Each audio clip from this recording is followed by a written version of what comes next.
Good evening, everybody, and welcome to another episode of the Reel Debaters.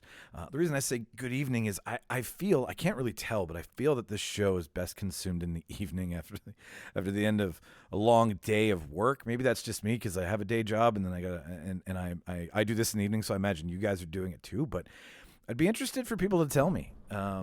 Send me an email, the Reel Debaters, that's REEL, reeldebaters@gmail.com, and tell me what part of the day do you consume our show. The reason I ask that is because I imagine it's an evening event, and in the evening you enjoy a cocktail or five, and we've got a really fun debate coming up. It's in the pipeline right now, so to speak like a sportscaster or somebody important, and it's all about character-inspired alcohol. Ryan Reynolds owns gin. Dwayne "The Rock" Johnson, he owns tequila. So Martin came up with this idea where we're going to debate movie character-inspired alcohol. So that's coming up. But I would like to know what you guys, like what part of the day you listen to the show. Because if you do listen to it in the evening, I would kind of like to play with the whole idea of, a cocktail to go with us. Maybe make it sound a little bit easier to digest. Who fucking knows? The point is, are we more of a White Russian, Big Lebowski feel, or are we more of a James Bond shaken not stirred martini feel? Feel free to send us an email at thereeldebaters@gmail.com to talk about that. We've also got a couple other fun episodes coming up. We've got Soundtrack Your Life with singer-songwriter Rusty Mateus from The Waking Eyes, from Imaginary Cities fame, for anybody who's local in Winnipeg. We're going to debate who can make the best soundtrack for their life, if their life was a movie and they had to soundtrack some pretty big moments. So I think we're gonna get pretty serious about that, which I'm looking forward to. And then we're planning another episode with a YouTube channel, the Nerdgasm Show in Winnipeg. Charles and Claudia are gonna come on, and we're gonna debate who would you rather have teach you driver's ed. Keanu Reeves inspired characters only. So would you like John Wick to teach you how to drive? I feel that you would probably benefit from some sort of get out of a real bad situation driving class from John Wick. But those are the debates that are coming up. So I just wanted to tell you guys we've got some fun stuff on the horizon. This episode is a real talk with local filmmaker Ian Bawa. Mr. Ian Bawa started out in law and then transitioned into film school at the U of W Film School. And his first film was a huge success, with partnering with multiple German universities, as well as the University of Winnipeg also financing it too. So he is he tells so much in such a short period of time. He's a short filmmaker. I should note of that as well too. And he came on to talk about his journey into film, being an on-screen Manitoba filmmaker member, what it's like working in the province of Manitoba. Most importantly, it was right after he did his new film showing at TIFF this year, Strong Son, about a father and son relationship. So that's what we get to talk about on the show today. All things Reel Debaters to follow us. Excuse me. The reeldebaters.ca is our website. Merch, social media, episodes, where to find us. Everything is there. Real easy. The show's email, again, thereeldebaters@gmail.com. That's REEL. For all Reel Debaters spelling, I really should bring some liquid to my side while I'm doing this. I'll learn one day. One more thing. Ian's father recently passed away, and he's in Strong Son. And Ian and him were very close. So this episode is dedicated to Jagdeep Singh Bawa, or known as Jack. Super stellar guy I got to hear about. Never got to meet, but yeah, this whole episode is dedicated to your dad, Ian. So I'll cue the reel, and you enjoy the show.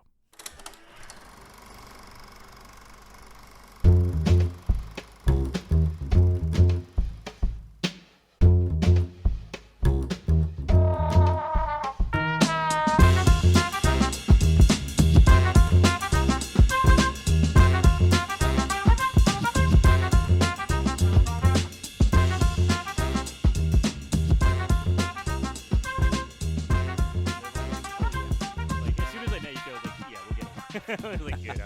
But here's the thing: some filmmakers don't love movies. Yeah, no. They look at it as a business. They look at it as a business, so it's like, okay, good. So, and I mean that's fine too. Like, people who you can measure the success of a movie by its fan base, or you can measure the success of a movie by its dollar value that it brings in. Right? Agreed. Yeah. Those are two different metrics, and they're missing, a bunch of different qualities. When you're looking at financial success, you're going, well, a lot of people went to see it. Right. But if you're looking at reviews and cult followings and online chatter, and everybody's like raving about the thing, then it's the quality of the movie. Right. So, I don't Last Jedi. No kidding. Okay. I will. I really think it had to do with the interruption of JJ and Rian. I think the last three should have been done by one person. I agree. I think they're two different mindsets. I think JJ is like, he comes from nostalgia, and Ryan is trying to do like uniqueness, and you can see that in both their films. Totally. Like, I just think like I think you are right. Like, keeping it consistent would have worked. Like, there's a reason why Colin, whatever his name was, who, like, he was supposed to do 3. He was supposed to do what's the reason why it showed how much of an impact that one made? Skywalker or whatever. Yeah. Anyways, the third of the latest one.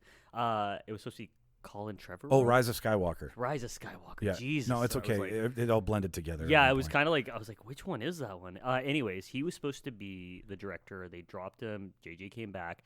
But I think like they realized when Ryan, like, it's like the formula, it's not working. It's Yeah. like, so it's two different versions of a cocktail. Yeah. And if one ingredient is missing, and if you're served they're supposed to complement each other in some way, shape, or form. Right. Change the story all you want. That's just another reason people dogpiled on why they didn't like Last Jedi so much. Though I think like if JJ wrote it with, maybe he might have a writing credit, but I'm pretty sure it's like Ryan's concept. And I think it would have probably shaped out better. I think JJ just streamlining the entire thing and writing all 3 movies, and then different directors bump in, and him setting the tone with the first probably would have worked out.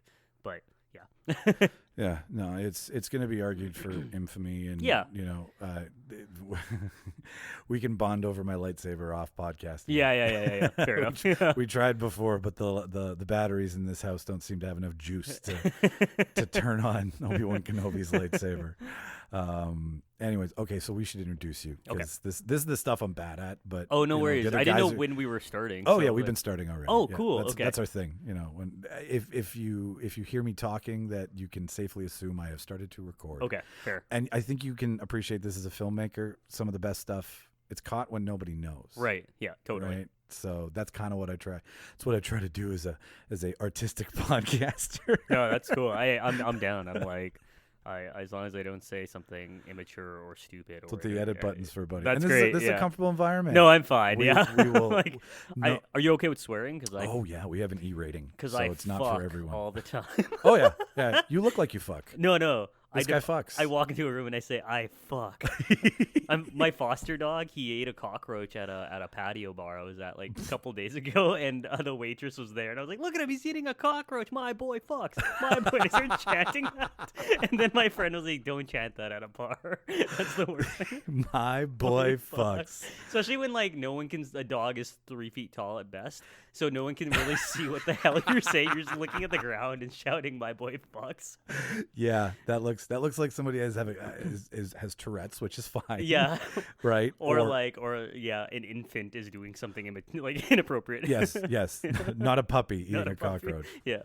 So all right. So yeah, let's get to your specs here, buddy. So we are very lucky. I'm very lucky to sit down with you, because you're coming hot off something that we're going to get into. But ladies and gentlemen, we've got Ian Bawa, is that? Yeah. Oh, sweet. Nailed it the first time. I'm horrible with names. No worries. I butchered a bunch of names. We did a live podcast from the Park Theater for their cult movie nights. Oh, yeah. And it was a bunch of Italian actors and producers, and I was just stepping on names left, right, and center. Yeah. So anyways, but Ian Bawa, short film director, Winnipeg film professional, coming off of just sticking your new movie into the TIFF virtual festival this year, Strong Son, correct? Yes, thank you. It's a unique year because they only took 50 features and 35 shorts, and like there's like a backstory to like even how it got to where it is, but like even the whole, like I had a friend of who does festivals saying like it's not worth submitting this year. You're not going to make it. Like not in a negative way. He was just like your chances are low because of how many they're taking. Like save your film for maybe a different festival or a different year. Wait till the world's back to normal if it gets there. But like so like the chance of it happening this year was low. But because it happened, I think it was better because less films mean more exposure. Yeah, totally. And that is a great way to start off where we're going to get to, because that's what I really wanted to talk to you about. I told you I'm not a big short film guy. You'd think with my short attention span that would be a medium that I could, and I guess it's just you get so pacified with big explosions and big narratives that you lose fact that you can tell a story in a very short window of time. Exactly. So we here at the Reel Debaters, as the professionals that we are, we like to start at the beginning of everything. Right. So I know you through some different work connections that we have and some of shared friends in the film industry. You've been stalking me. I've been stalking you quietly. You've been looking at me. Yeah. I sent you an email and haven't looked away from you since. No, you've been catfishing me. You're that girl. You're Sarah. My such God. a great movie, wasn't it? Yeah, that is. Catfish is such a good documentary. A film that basically took the name of the film and became its own thing. Yeah. It's a verb. Yeah, it's not. It's got to be in the Winstons. Yeah. Webster's. Who's Winston? No. That's that second tier dictionary company no one likes to buy. That's the one I'm using. That's why everything's spelt wrong, clearly. So I want to start with. I don't want to start with it was a cold dark night, and when your parents were pregnant. Right. Yeah. I want to start with how you got into film, and from my little research, I swear very little, no stalking. You were going into law. Yeah. And then you made a switch into film. So what put that all together? First, my fly's undone, so I was hoping you hear the zip, but I was feeling it slightly, and I'm like, when's the best time to do this without making it weird? But anyways, if you can't hear the zip, anyways, say the question again because I was so focused on that. Your zipper was too loud. Yeah, it drowned out the question. So you were in law. You were taking law, and you then switched to film. So that's not you're not walking the same path and you kind of bleed into each other at a fork in the road. Yeah. So how does that happen?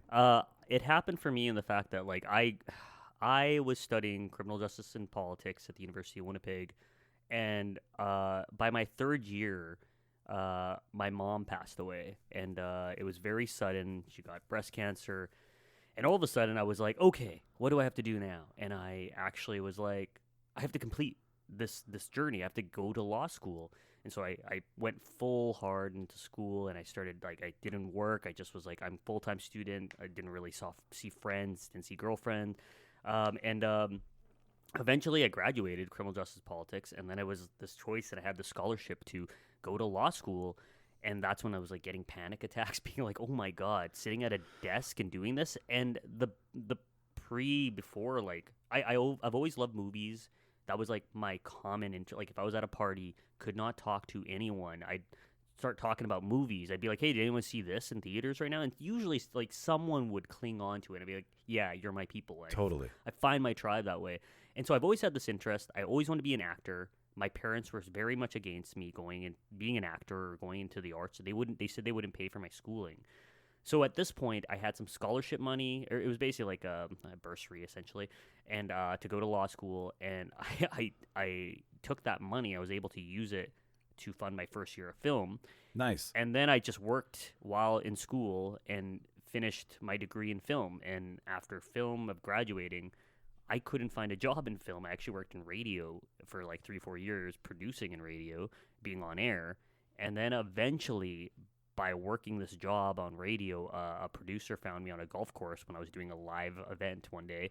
And he started hiring me just as a PA. And so that was my foot in the door, getting my start in the working industry. But in general, as soon as I got out of film school, I kept making movies. I wasn't I met friends who forced me to keep making movies. And I think, there's working in film and there's making your own stuff. And so I kept doing both. And that was also another thing too, was well, actually, let's go back to film school. Was it everything Is film school everything that you thought it would be? I'm sure you're gonna agree with me on this because we were chatting pre-show in my apartment. We were just falling in love over the same books and shit. We're nerding out. We're bro downing here, right? Or whatever the hell bros call it. Yeah, stepbrothering. Do you know kung fu? Yeah. So, but Kevin Smith, right? Vancouver Film School. Yeah. Goes in. He's like, fuck this. I don't need it. Yeah. I'm not saying that is the blanket statement for all film school, but was it something that Yeah, like I know what he means on that sense because I used to I mentor high school students and stuff, and I talk to a lot of high school students like little seminars, whatever. Anyways, and I know the first time I ever did one, they asked me that. They're like, "Is film school good to go to university?" And I would be like, and they know the first time I said, I was like, "Nah, man. Like you'll learn something. School's like, but like I don't know if it's worth it." And I realized I couldn't say that to that certain group because that's a different. But in truth, like talking to you, I did not.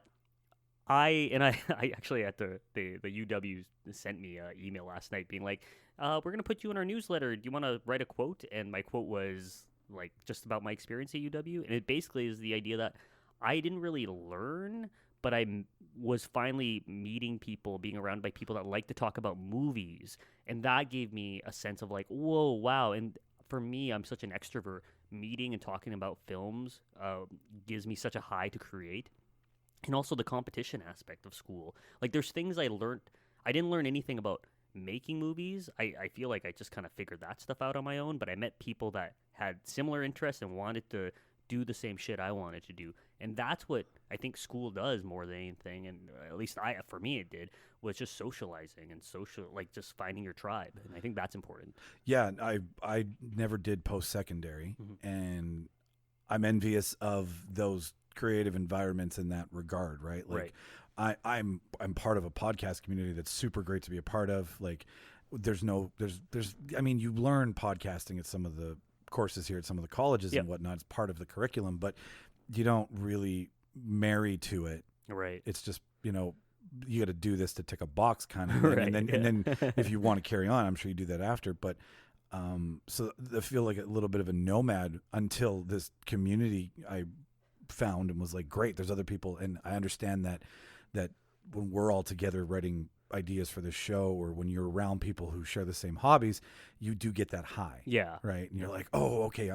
Now we're all group thinking. Right. Exactly. Yeah. It's at the time, I remember when I was in film school, Lost was big. Like it was, I think like season 1 of Lost just came out, and it was like, we'd meet up I think Lost came on like Wednesdays or something. Like we'd have class Thursday morning, and we'd all be like, "Did you watch Lost? Oh my God, that one guy wasn't off from the plane at all. He was on the island. Holy crap, he's like Tom Cruise's cousin." What version of the island? And what timeline exactly. of the island? But like all of a sudden, I walked into class, and I had people that wanted to talk about this shit, and and it wasn't about like reading chapters as much or anything like that. So it's fun to like just be surrounded by that. And I also, because I was in film school, I had assignments, and one of my assignments led to me becoming friends with one of my like main collaborators, Marcus Hinkle. And then because of film school, I was in classes with my 2 other friends who I've made movies with, Milos and Fabian. And the 4 of us ended up making movies together, and that's the reason why I'm still here today making movies. That's one of the reasons why TIFF worked out and why the next festival, because we started out like all learning together and then jumping and making a movie together, and that movie did well, and the next one, and we learned how to become a team essentially. Yeah, and I mean, it take like a small film or a $200 million budget. It's a team. Yes, 100%. And like, I don't know, like, we briefly chatted earlier about like short films, like feature films, and I love short films because part of me thinks it's harder, like in the sense of like getting your point across. And I'm all about like shorter is sweeter in a lot of sense. Like used, like, it's like it's basically like a straight fucking punch as opposed to 1, 2, 3.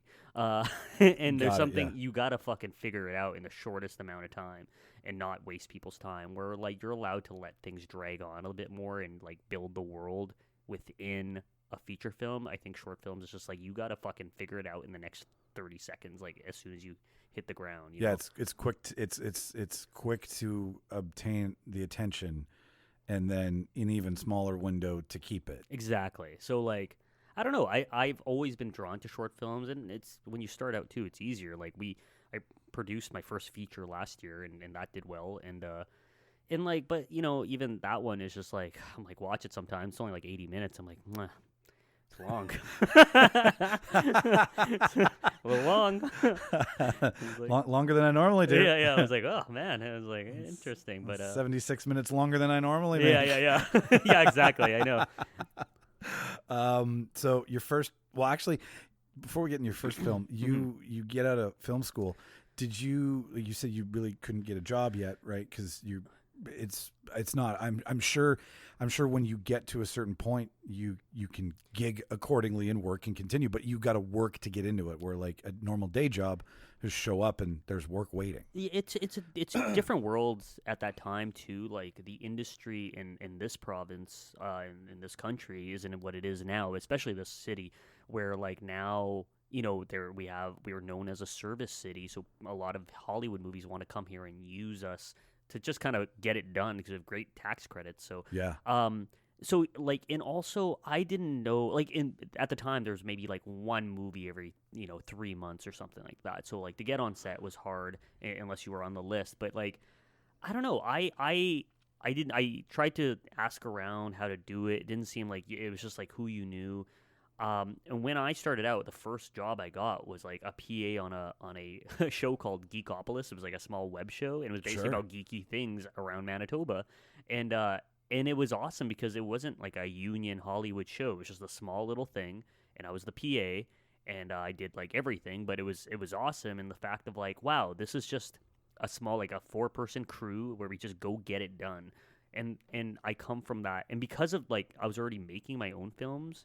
I come from the indie mindset of just get it done. We have no money, just get it done. Use your skill set, use your charm, use your gift of gab, use your connections, get it done. And I love that mentality of filmmaking more than when I have a budget, because all of a sudden it feels like when you have money, you got to use money. Yeah.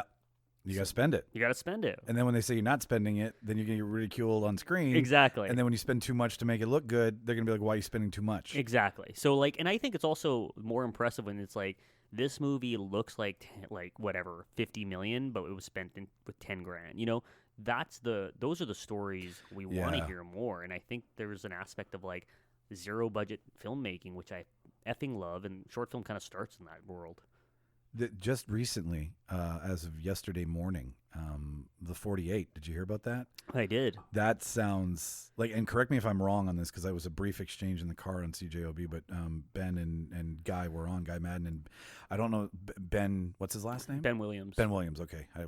Thank God I didn't use his Instagram name. That would have been embarrassing. Benedricts? Yeah, that's what I was going. I was like, I hope that's not his real name. I'm sure you wouldn't mind either way, yeah. Anyways, but it's 48 hours. Yep. In 2021. Yep. Right. Their website launches this weekend. Shout out to them. Yeah. Their website's coming out this weekend, so pay attention to that. But you get 48 hours to make a film. Yep. Start to finish. Yep. And then everybody comes and watches the films. Yep. Hopefully in person. Yeah. I can't fucking wait to see that. Interesting. That's maverick filmmaking. That's what you're talking about. Get that shit done. I am in a sense. It's funny because I've done 48s.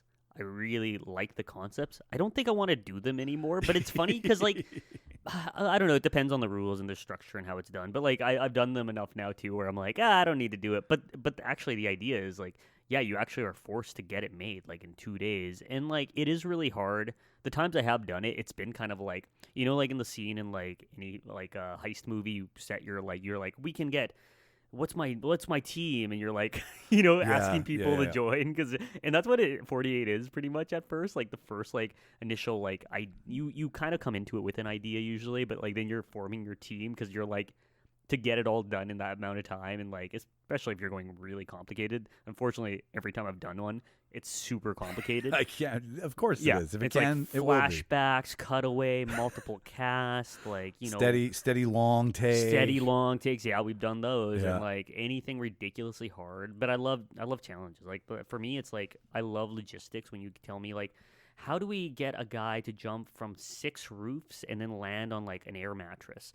And I go, that is a challenge. How do we fake that, or how do we do it for real without getting the cops or anything? How far can we push this? Yeah, so like I love logistics, and I love trying to figure problems out. That's like 70% of filmmaking is logistics. 100%. Assembling the troops and lining them up in a row. And well, I'm a big believer of like to be a amazing director, you have to be like an amazing producer, and vice versa. Like I think the producer director is kind of like the gardener and the flower. In that aspect, you have the creative and you have the person that kind of makes the creative go and grow. But I think the strongest like director producers are both, and you can look at some of the best. One of the ones I always like using as an example. It's not a one person. It's Christopher Nolan. His wife is a very like one of his main producers, and he's like they're an amazing team, like husband and wife team that people don't really talk about like as much. And I don't know, like there is something there. I think that just makes you a stronger director, because you can think about when you're putting it together how it can actually be done once you have the script. Yeah, I speaking strictly out of my depth here. I'm out of my No, man, do it. I'm out of my element, Johnny. Donnie. Fuck, see? Yeah. I'm never gonna get my thing that you don't know about is I always get 97% of it right. So when I quote a movie line, I call Donnie Johnny. Yeah. Because I love the Big Lebowski. Jake, I am your father. Right? Yeah, Jake, I am your father. Totally. Yeah. McGurkin. Yeah. All that shit. No, that's an interesting perspective from sitting back, because if you can if you can empathize with the other position and look at it through somebody else's eyes, it would cut down on having producers versus having the producer mind and being trusted, and then you've got those. It's hey man, you see it more and more I think lately, especially when you watch bigger Marvel movies and who are attached as producers and stuff. Sometimes it's they get it because of that, but like take a look at the writing credits too on top of it. It's just like you kind of start seeing like it's good to be a Swiss Army knife of traits. Yeah.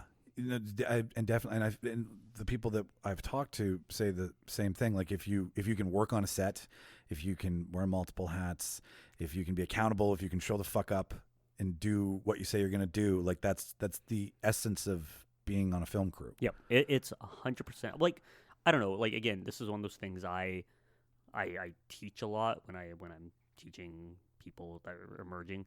I went into it learning as much as I could, because when I decided not to be a lawyer, I needed to make income. I was like, I need to make this survivable, not just make enough money to make my films. I need to be able to like live off this. So I'm going to learn every job and just kind of do that and be the every job guy. So when I started doing, like, I started PA, and then I went into union work, which is the big Hollywood movie, doing lighting and grip, and then eventually ADing. I worked in the art department for a little bit, and then I got out of the union world and I started doing non-union stuff, which is more like documentaries, travel shows. I was the travel guy in the city for a while. Whenever like a company had a show where they're like, we're traveling, get Ian involved, and like I'd go scout, figure it out, how to logistically put it together, how to get like, where do we get food in the middle of nowhere, like situations like that. So I learned how to be a line producer in some sense, and that's what I kind of do for work and money now, is line produce and direct. And so, but that all came from the idea that I had all these skill sets of like, working with the catering, or working, like figuring out all these different job aspects. And I think that's the producer element of just like knowing a little bit enough about everything just to make you like strong to when you actually are like putting a film together and writing and directing eventually. So, and I think directors need to be like the best communicators. That's what I've always said. Like producers can get away with not being, as long as they can figure out money. This is it. I think George Bernard Shaw says the illusion the greatest illusion about communication is that it's happened. Ha! Great, love it. Right? Yeah. Got me? Yep. Yeah, totally. What was that? Yeah. Right. So, and that's yeah. You're a parent. You're a guardian. You're a maverick. You're a lot of different things and I guess understanding a catering problem from a producer's perspective, it's never going to be something that you're going to do a lot. But No. if you have to, sure, nice to call on that tool. It's the weird sympathizing even in the situation as opposed to like, ugh, okay. But like I think, maybe I'm too empathetic when I say that. But I'm like, I don't know. It's that, hey, I said it earlier, get it done mentality is what I come from. So I dig it. It's check the box. yeah, exactly. Right? Yeah. And move on. There's a ton of things I want to ask you, and I want to get into the stuff I watched that you so graciously sent me because I was sitting here last night laughing. Good, okay. Man, those were some great flicks. And I'm glad a lot of them are on your Vimeo channel for people to see. Yeah, right? I like during quarantine, I was one of those things like I should have been doing a long time ago. But I was like, I'm going to put everything I need to put on my Vimeo finally. So yeah, that was a big thing this last few months. And I mean, once you get out of the festivals and stuff, and yeah, you're able to show it, after you've tried to sell it, right? Exactly. Yeah. Then it's people got to wait, right? That's yeah, my point. Totally. But I want to talk about a little bit about more short film aspects. And one question specifically, okay. What do you think about streaming services starting to give a fuck? Like, or should they give a fuck? Because I feel that I might not have the time to get into an episode of something, but I still want to be entertained. So Netflix, Disney Plus, Crave, Hulu, whatever the next freshest fucking name's going to be. Yeah. Like, I think it would be beneficial. What Sorry, are your we thoughts? talking about streaming services playing short films? Yes. Yeah. So they are right now. Like Where? I think Crave has some for sure. Netflix has a couple of so because Sundance and Netflix made a deal a while back where like and Netflix uses Sundance to look at like a lot of their films, so they will buy shorts from there. They don't do it often, but they will. So they like you can find them now. Like some films do sell on Crave on these. I'd say more Netflix and Prime so right now. Buried. They are 100%. Like, and I have 4 of those services. Yeah. And having been exposed to talking to you guys more in your industry, and you start with short, I guess, right? Like it's short. Yeah. Right. It's not. You don't take on the big task. Yeah. And some people do. Well, no, totally. And they fail. Fucking idiots. Fucking expensive fail. Sorry. Anyways, right? No. I mean, whatever. You gotta fall like that to get why you shouldn't do it again. For sure. Yeah. Right. So, but they're not readily available, and just in the short time, pun intended, that I've been watching more short films, I would like to see them. I would just be like, right. I have 10 minutes, I have 12 minutes, and I mean films. I don't mean little educational breaks, right, and a 17-minute story on some restaurant somewhere doing something. I think how they like. So I think them putting it on like streaming services, like short films being sold to Netflix and actually being able. I love that. You're right about the buried aspect. I think a way around that is doing what I think when they're being sold, they need to be packaged, or like Netflix needs to be like on their contract, we will be packaging this with other short films and like present it that way. So Netflix has their shorty cuts, like something like that. And like that's how festivals run. So I'm like, that being said though, but then maybe I'm buried beneath a shorts program that's not very good, So there's a two-way looking at it in that sense. However, like it's funny how like short films do better on YouTube than on like a streaming service in a lot of ways. So and I'm also finding, so in truth, the film Strong Son is I sold it. I have a distributor and so when I initially was having meetings with a bunch of them, I was surprised because I guess it's a good length, but like I was getting quite a few hits for people, sales agents, and so the one I ended up signing with, they were telling me the different avenues that they could sell it to. They were like, okay, well, they are like talking to Fox Searchlight right now. They're talking to the New Yorker, and they like I don't want to say numbers, but they pay really, really well. And I'm like, wow, I had no idea. The game has changed in the last like 5 years. Like I've made money off my shorts, like good money, but like like the game has changed quite a bit where they're like short form content is wanted and sought out. It's just like where you can even sell it is even more because every magazine apparently has a short like film forum. And the New Yorker is very culturally woven. For sure. They play in a lot of different arenas when it comes to the fabric of pop culture and art and movies and music and technically they have a show in Prime. Yeah. So, whatever that new show is, that love one. But like people have shorter attention spans, so you would, and I guess that's what you're saying is that in the last 5 years there's been a shift where you either go for the big 2.5 hour long train ride, go and dips and ebbs and flows and peaks and valleys and big story, big money, big entertainment, or you don't at all. But wouldn't it be nice to have this like, I would love to see a tab on Prime or Netflix or any of them that just is a collection of shorts, like staff picks. Like staff picks is great. Like that whole thing is like, turn some of your employees, turn their lists loose, and start putting out an art. Like, you don't have a short column and you've got all this fucking room for it. Like, you could put more of it because it's smaller. It's condensed filing. It's funny how like Air Canada will buy it. But right? Like, it's eating harder like to bullshit find chicken, enjoying a fucking great film, and you're like, why am I here watching this? Well, it feels like who has a 15-minute flight, so why would you not like get? I don't know, like I'm like that one. I'm like, but they Air Canada sells, like, they buy a lot of short films. So it's funny because I've always said, like, I've always been a fan of short term. I've said this for a long time. Like, I was doing Casey Neistat before Casey Neistat. I just didn't realize what I was doing, and I wasn't posting on YouTube. I was just doing it for me and putting it on Facebook because I thought Facebook was going to be the winner out of Facebook, YouTube, and I you know what? I'm poor. You got me. I missed that big wave. Yeah, everything I'm wearing used. Hey, buddy, I get it. I'm down with somebody walking through my clothes for a couple of years first. But no, like I was doing like short form content, like just YouTube videos, but not, that's what they're called now. It's just me talking to the camera, making funny things, and even. It's funny. I tell people, look at my Instagram, my highlight reel, because like 2 years ago, I got like pancreatitis, so I couldn't eat basically for like 4 months. So I was miserable as fuck, lived alone, was like, to not think about eating, I would just like make things, and I was making 15-second Instagram stories that were creative and weird and whatever I could think of, just weird stuff. And what I was doing was making TikToks.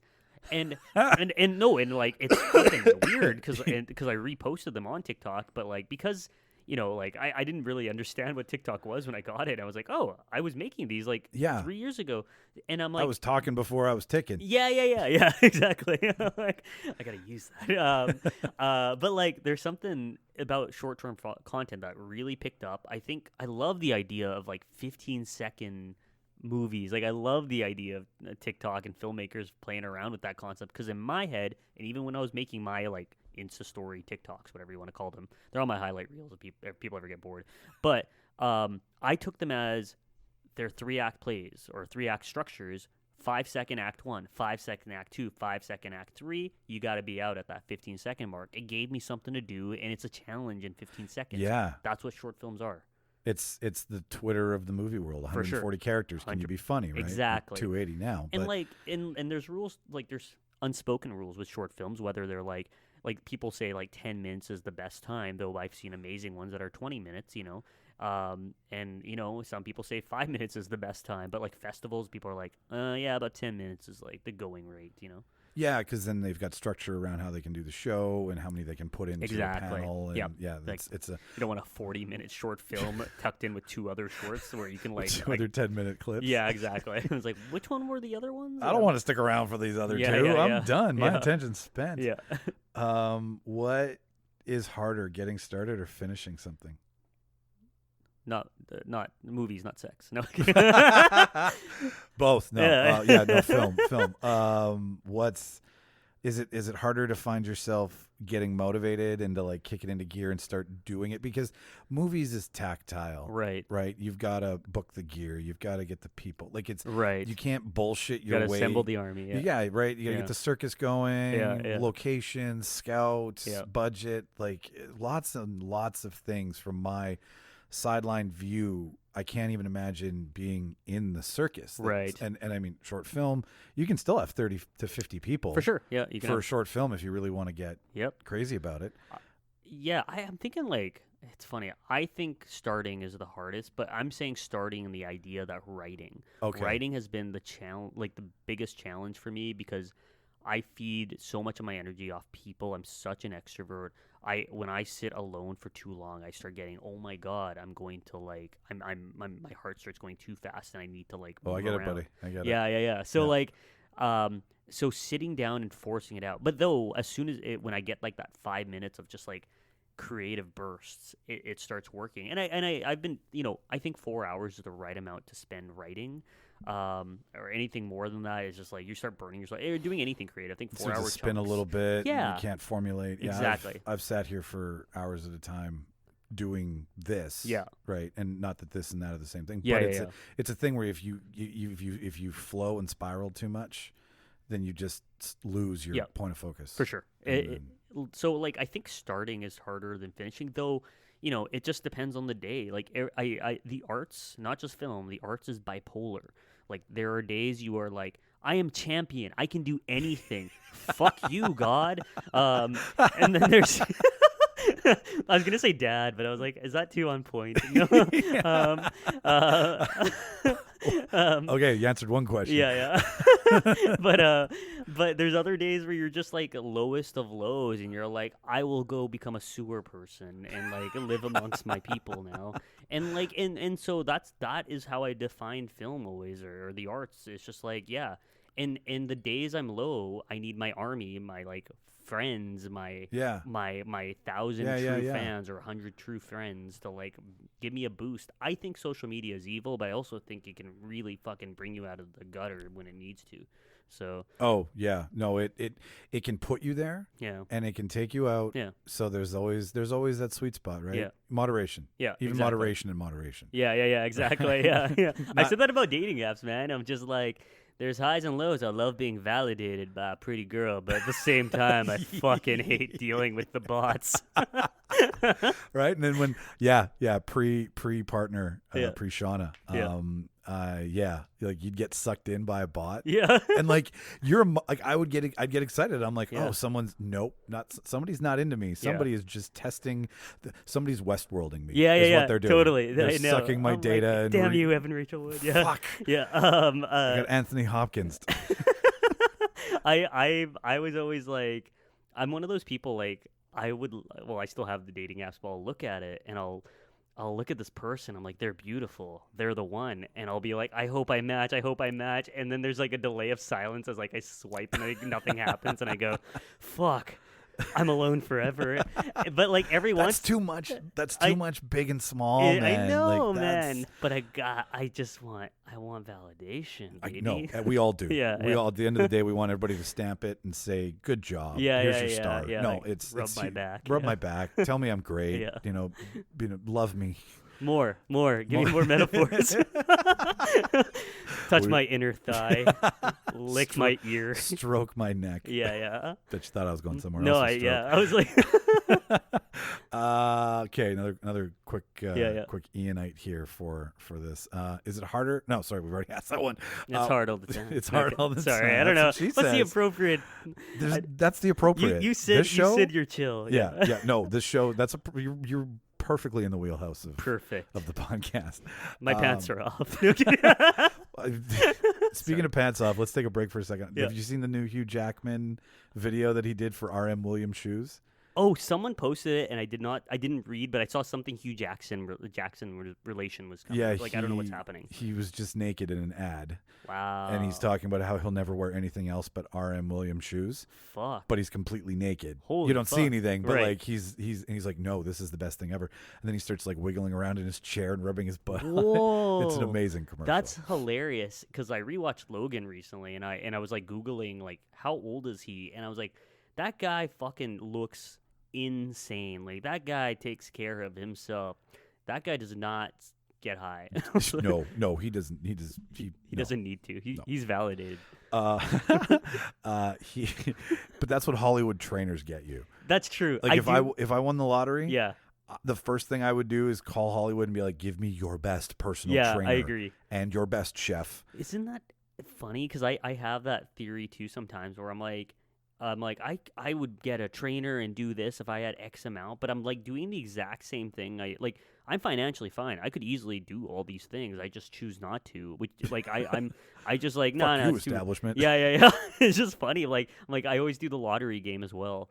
Like being like, if I win the lottery one day, I will do this. But yeah, I also when I get bored some days, I do watch like a lot because I like working out and I like that aspect. But I like watching like trainers being like, this is how Chris Hemsworth got 6-pack in like 3 days. For Thor 2, the movie no one watched. Right. Yeah. I can't. And thank you for Thor Ragnarok. Right. Oh, like, no kidding. Thank you, Taika Waititi. Yeah. That did a lot for him. Yes. It brought his pre-Thor stuff, like Agreed. Hunt for the Wilder People, which Shauna watched, and I was like, meh. And then she was watching it again, and I was like, this is so good. It has so much heart. It is, and it's got the kid from Deadpool in it. Deadpool, yeah. It's got Sam Neill from Jurassic Park, right? And then when you start to understand Waititi's brand, and you see it more. And I'm so glad that guy's got like an Star Oscar? Well, an Oscar, never mind that, but like he's Mandalorian. getting Mandalorian. Disney's knocking for other things. Marvel, Star Wars. Like he's written his ticket. I will admit though, I wasn't the biggest fan of What We Do in the Shadows. I have not watched the show, but like the movie itself, I was like, I don't know, mockumentary. I've seen The Office. You know, I've watched Spinal Tap. Yeah, exactly. It's just like I've seen it done at the best. It was good. It just didn't make me laugh. But I love him for Flight of the Conchords, one of my all-time favorite shows. Yeah, no, his brand is.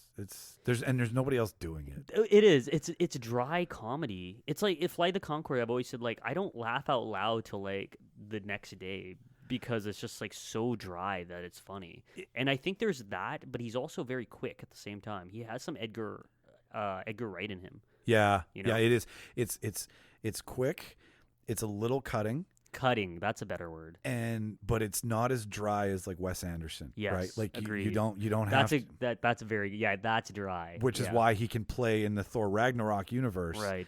And then also do like JoJo Jojo Rabbit, and it's the same kind of humor, but you see the difference. Its vessel's different. Yeah, for sure. Which like is a great way to ask you what the right question was. That was going on. What makes a film great for you? Like, and there's a ton of things we can pack into that. But what's like one thing that you're like, a film is great for me if this is done? I think. Oh, that's a good question. I think probably it's story. Like I think story trumps all. Like that was like there's little things, tidbits from film school that I remember, and I remember that being a prof saying that to me, be like, story trumps all. And I think that's it. You can have the shittiest footage or a shot on your iPhone or whatever, and as long as the story's strong, you will stick to it. Like I don't know. I think that usually is the thing I look for the most, because I don't want to be like I have ADD, but like my attention, I sometimes you can because I do. Okay, good. And a pirate sees a pirate, so it's all good. It's a bit like I sense the idea when you came in here, and you were just mesmerized by everything. I was like, oh, kindred spirit. I'm like things. But like I find like story is the one thing to like lock me in more than like a good performance or amazing camera movement, or it's just I need good story, and that locks me in enough. And like your typical like hero's arc, or do you like something? Oh, that, interesting. do you like? And this is just coming off the top of my Yeah. my dome right now. Yeah, but yeah. like Improv. okay, I love improv. No, I do too. I love knowing that like one of my favorite stories is the gun scene in The Departed. Oh, is that improv? That's Jack Nicholson. Oh, I did know this. Sorry, yes. Bringing a real gun on set. Yes. And dropping it. And that was when DiCaprio saw it. So DiCaprio's look. Yeah. I wouldn't, maybe not so much improv. Yeah. But riffing. Right. Right. And messing with like Goonies. Yeah. Where yeah. Spielberg was like, we're not letting them in until the ship is built. Right. And then they tried to get the first reaction on tape. Yeah. Because that's the most genuine version of the character they want. Right. So did those kinds of things play into... I definitely like...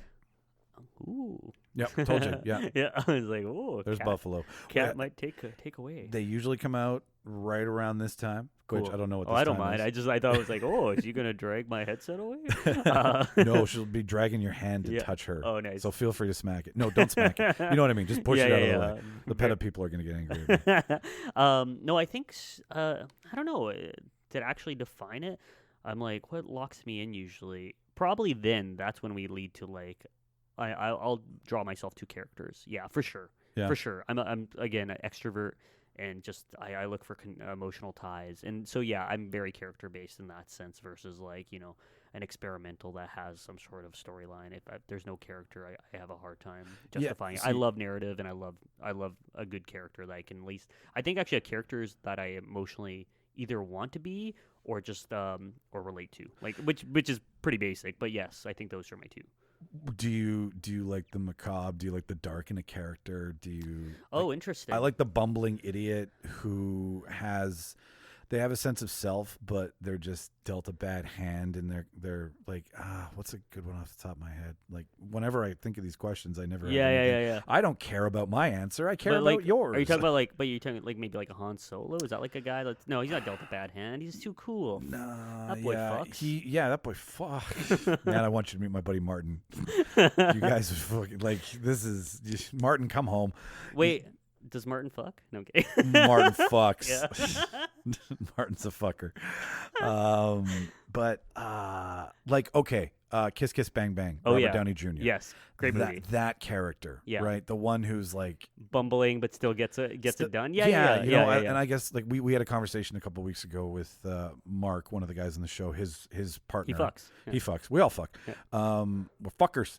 And she brought her friend on, and we went, "What should be in a leading man?" That was the conversation. What kind of characteristics are believable? And, you know, something that you would aspire to be in real life instead of, you know, a Lamborghini in a room full of roses. I see. Yes. So, I anchor to characters who have flaws. I see. In that regard. What do you? I would say I'm like definitely. I love the asshole leaders. Like I'm gonna use Robert Downey Jr. Like I love his depiction of Tony Stark. I think like because I'm a swarmy asshole. Khaki. Yeah. I'm a well, I've been told even by like I'm not self-defining. It's just like I've been told charming asshole.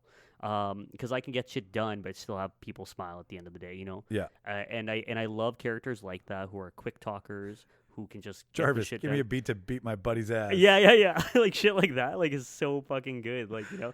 And it like sometimes I find, you know, when I'm really on, I'm too quick sometimes, and people don't catch it, and I'm like, that was a good joke, and like, you know, you're the only one who gets your joke. Yeah. But that being said, too, there's like, I think those types of characters are usually damaged as well. Yeah, like they're dealing with their shit, and I think I just relate to that. So definitely those are my favorite. I'm also very much, I love underdogs as well. Like I'm one of my favorite trope movies is Coming to Age. I like it too. One of my favorites. I like. You know why? It's because we all want that big moment in life that defines you, that you conquer. I can get behind a coming of age tale. Yeah, like any day. I don't know. Yeah, it's just that I think you nailed it. It's just the idea. It's just like I relate to this boy who's going to ask her to the dance. Yes, yeah, because we've all been the boy. Yeah. Wanting the girl Stand to on say- your car and hold that stereo. I was just thinking. Yeah, I was like, I'm like. Say Also, I don't anything. know what voice I'm doing, but That's okay. I've found many voices I didn't know I had right. Yeah. come out on a podcast. Yeah, la la la la la is my magic voice. Okay. I don't know where. I've done that enough times that's now something it's a tick. Yeah, like yeah. I need to get sorry everybody, that needs to stop. Send us an email. Yeah. Tell us to go fuck ourselves, specifically me. But okay, great. Now that I know what you like in characters, I want to talk about the stuff I watched. Okay. The good stuff I watched. Okay. So I started with Offline. Okay. And was like, so Offline, interrupt me if I'm wrong, which I'm used to. Shauna corrects me all the time because I'm wrong. Love you, babe. So Offline is it's the story of a German grandma whose family tries to teach her how to use the internet, and she accidentally breaks the internet, and a downward spiral effect of humanity's addiction to technology takes place, and everybody's exposed and whatnot. Is that kind of That's pretty on it. Yeah, That's it's pretty like on a it? grandma deletes the internet that causes a chain reaction around the world. South Park also did it at one point. Really? They did a similar like internet disappears from around the world, and but they ripped off Grapes of Wrath. I think we're satiring like Armageddon and End of Days movies. Totally. So. Okay, so first off, where does an idea like that come from? So it came. So first, that movie is like almost like 11, 12 years old, and one of the reasons why It doesn't look that old. So it looks really shot on a T2i or so. No, did we 5D? I don't know. Regardless, that movie, I know it still holds look wise well, but also it's one I like showing students because it's a student film. We shot half in Europe and half in Canada, and I can get into details later about that. But like the idea itself came from like he's the DP, like the main producer, because it was his student project for him, but we all did it together. But his name's Marcus Hinkle, but his grandma, he had to teach her how to use the internet, and then he was like, I'm going to do this. And I was like, I don't know, it's kind of a stupid idea. And then I kind of shit on it for a bit. But then we started playing around what were the different scenes, and we're like, is this a movie or just a bunch of vignette short films? And then we were like, well, maybe we can tie in a through line. And so he lived in Germany at the time. He lives in Canada now. And we started writing the script with the other director who's in Germany. And Marcus and I would basically have a Dropbox folder with the script, and we would update it. Marcus actually would rewrite it for me sometimes in English because he'd write it in German and write it back to me in English, and then I'd read it. And so we kind of pieced it together over the internet, which is ironic. Kind of like postal service. I was going to ask you that because I was like, I think this is being filmed in two different places. It is, yeah.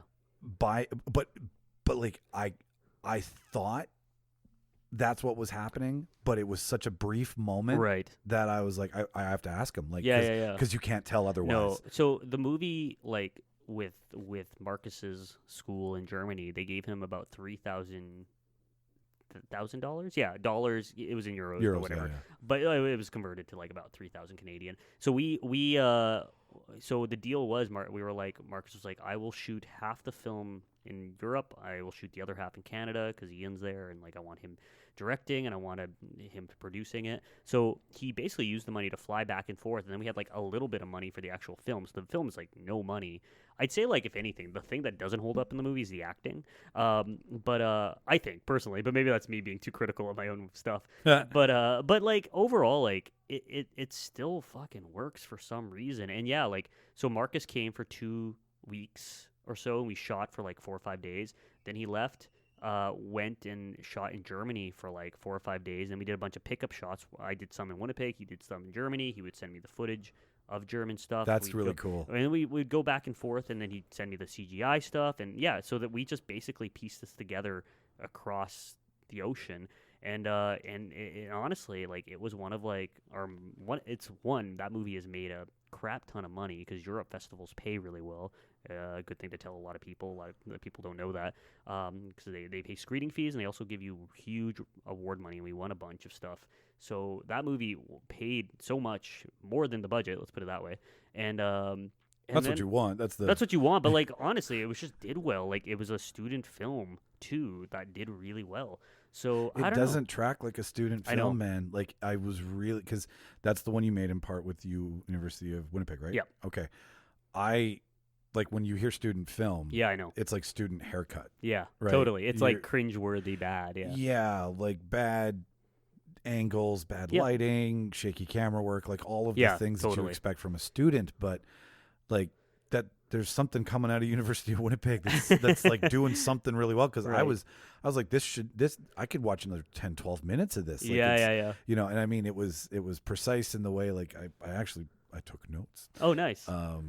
It's cut very. I was gonna it's edited very well. Yeah, and I give that to Marcus, who's like Marcus is, I'd say like he's like one of my good friends. I actually commissioned his wedding last couple weeks ago, but he's super talented, and he's almost like the opposite of me, where he's like super technical, not as talky, not as like he's an extrovert, but he's like a quiet extrovert, very like German, talks like this, and but like he knows, animation, 3D, knows story as well. That makes him like a fucking triple threat cinematographer. Knows lighting, like he knows the techie stuff, and I know people and how to get shit done, and how to get it made. That's a beautiful marriage. So we really work well together, and we're both perfectionists, which is like it means we just fucking won't give up, which is annoying. Because I mean, both of you guys are lighting each other's candles. At Yeah, both ends, exactly. Essentially, for sure, right? For sure.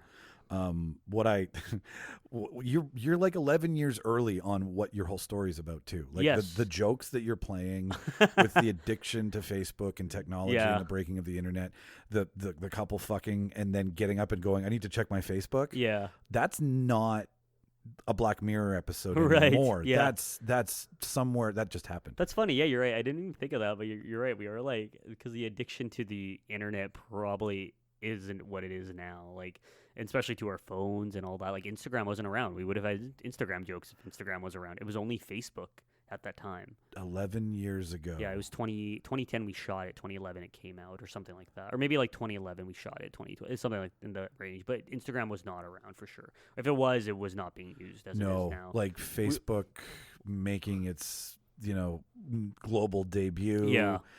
The iPhone is what? 9 years old. I think so. At that point, 10 maybe, somewhere. That's iPhone. Yeah. Right. So, yeah, it was like, like I remember us trying. I think we wanted one character to have an iPad. Oh yeah, we wanted the dad to have an iPad. No one had an iPad. The iPad just came out at the time. We had like one, like Marcus found a friend of a friend of a friend to lend us their iPad, and so it was hard to find. And it was like $7,000. Yeah, no kidding, right? No camera. That's how I was like, the first iPads didn't have cameras. What else was there? Oh, the temper tantrum. The gamer that took the temper tantrum and started throwing everything. You've obviously seen the YouTube video. Oh yeah, of course. Of the kid losing his shit on his like computer. And like not only like there's that, but there's like so many like like different videos like that. Like, and it's funny because that, if you even think of the future, it's like Twitch. Like, what is Twitch now? It's that, in a lot of ways. Totally that. Like, that's the popularity of seeing reaction of gamers more than anything. And like the little nuances that you guys included, like just things that you would miss if you were like, well, if you're not me and paying uber fucking attention. Watching it, it's like, I'm toothpicks, eyes open. Right? Yeah. But that's habit. The couple, the gamer, and then the girl in the park. Yeah. How she keeps pulling his chin up, dude, because he can't look her in the face because he's not looking. Is that the point that you were trying to? Well, okay. One, did not direct that scene. That's the other German director. That's German stuff. Okay. So another director, Ben Lenz, who's like it was me, Marcus, Ben that made the movie, but like Ben directed that scene. It's my favorite scene. That through line with the gamer. That gamer, I have shot with him when I went to Germany a long time ago for a different film. So I did know that actor, but like, and he's really good. But yeah, that the gamer stuff and the actress in that, I didn't get to direct, which I was annoyed because I was like, that is one, looks the best in my opinion, but also the best through line, best story, and that scene of the park where she's like wanting to kiss him. He's pulling his head. It's just so human. There's just something like so fucking real in that moment. And I remember like I showed it to a bunch of university students, this film, and I was talking about it. I was explaining to them how like that's my favorite scene, and it kind of also makes me so sad to watch it because I've been in those moments like where I want to kiss her and I can't because I'm so nervous, and like or vice versa, where I'm like, hey, like you just kind of doing this really subtle touch to see if there's any spark there, and it's beautiful in a sense. Yeah. So yeah, And then it's super. It's beauty on beauty. It's beauty squared, because that's also one of the end cuts where everybody gets up, goes back to their device. Agreed. And they just stay together. They have the happiest of the story. Everybody's happy because they have somebody instead of searching through somebody through their phone. So there's a lot of metaphor in there. Yep, for sure. That okay, good. I was like, is this intentional or was this accidental? Yeah. So No. I'm glad I have an eye. Yeah. Whatever the fuck. No, you nailed it. Yeah. Sweet. Okay. So second one I watched, Imitations. Yeah. Fucking weird. Oh my god. Like, okay. In a nutshell, for everybody, I want you. Please, everybody, go watch these films. They're great. When I say fucking weird, I like it. Yeah. But it is about a obsessed fan who wants to look identical to a Justin Bieber type character. Exactly. Goes full bore, gets the surgery. Yep. And then wants to enter a karaoke competition to sing the song. Yeah. Alec K? Austin Kelsey. Austin Kelsey. Yeah. I honestly don't know which Austin I like more. Like it's I don't know, man. It is a weird film. It's funny because like I remember.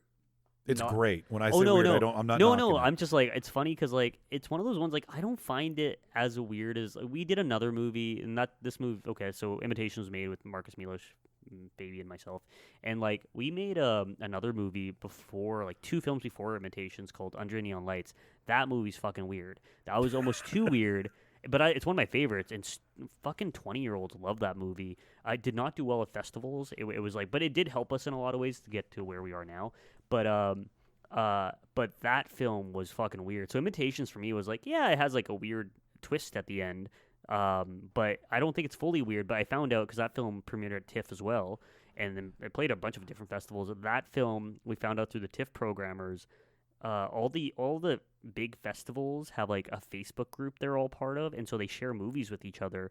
So when they got ours, they passed it to another programmer, and they were like, check out this fucked film, and shared like the private link to like all these other programmers. So we were like circulating, like people loved it, like people knew that movie secretly. Maybe they didn't program it because it didn't fit, but they knew of it and they watched it. Yeah, like just because it doesn't get staged doesn't mean it doesn't get talked exactly. About. And that that's like there's a whole. This is that might even be more of a success sometimes. Oh, dude. I mean, not comparable to being the guest of honor and being the top pick of the festival. There's a hustle to like this game. Like this is a complete other conversation. It's just the festival game is a hustle, and or just getting any movie made is a hustle. And you can be, I've always said you can be 90% or 10% talent but 90% hustle, and you'd be just as successful. Like I think people that have more hustle and talent actually do better in the world than those that are super talented.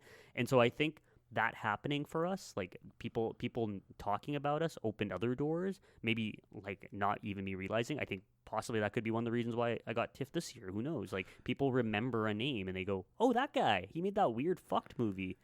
Like it's such a good movie. Yeah. Though. Like, oh no! It's really it's it's based on a true story too. Like, really, that a kid, he was like 21 and he spent his money to like get surgery to look like Justin Bieber. You can Google it, but he killed himself recently. Like not recently, like I think when the movie came out, like when we were, so we'd always be like, when we share it, be like, it's this based on a true story. And we didn't like tell the last part. We'd be like, nah, let's not say anything about the kid who ended his life. Yeah, he also had some, I think, mental issues. Something as well. was rotten in Denmark there. Yeah, for sure.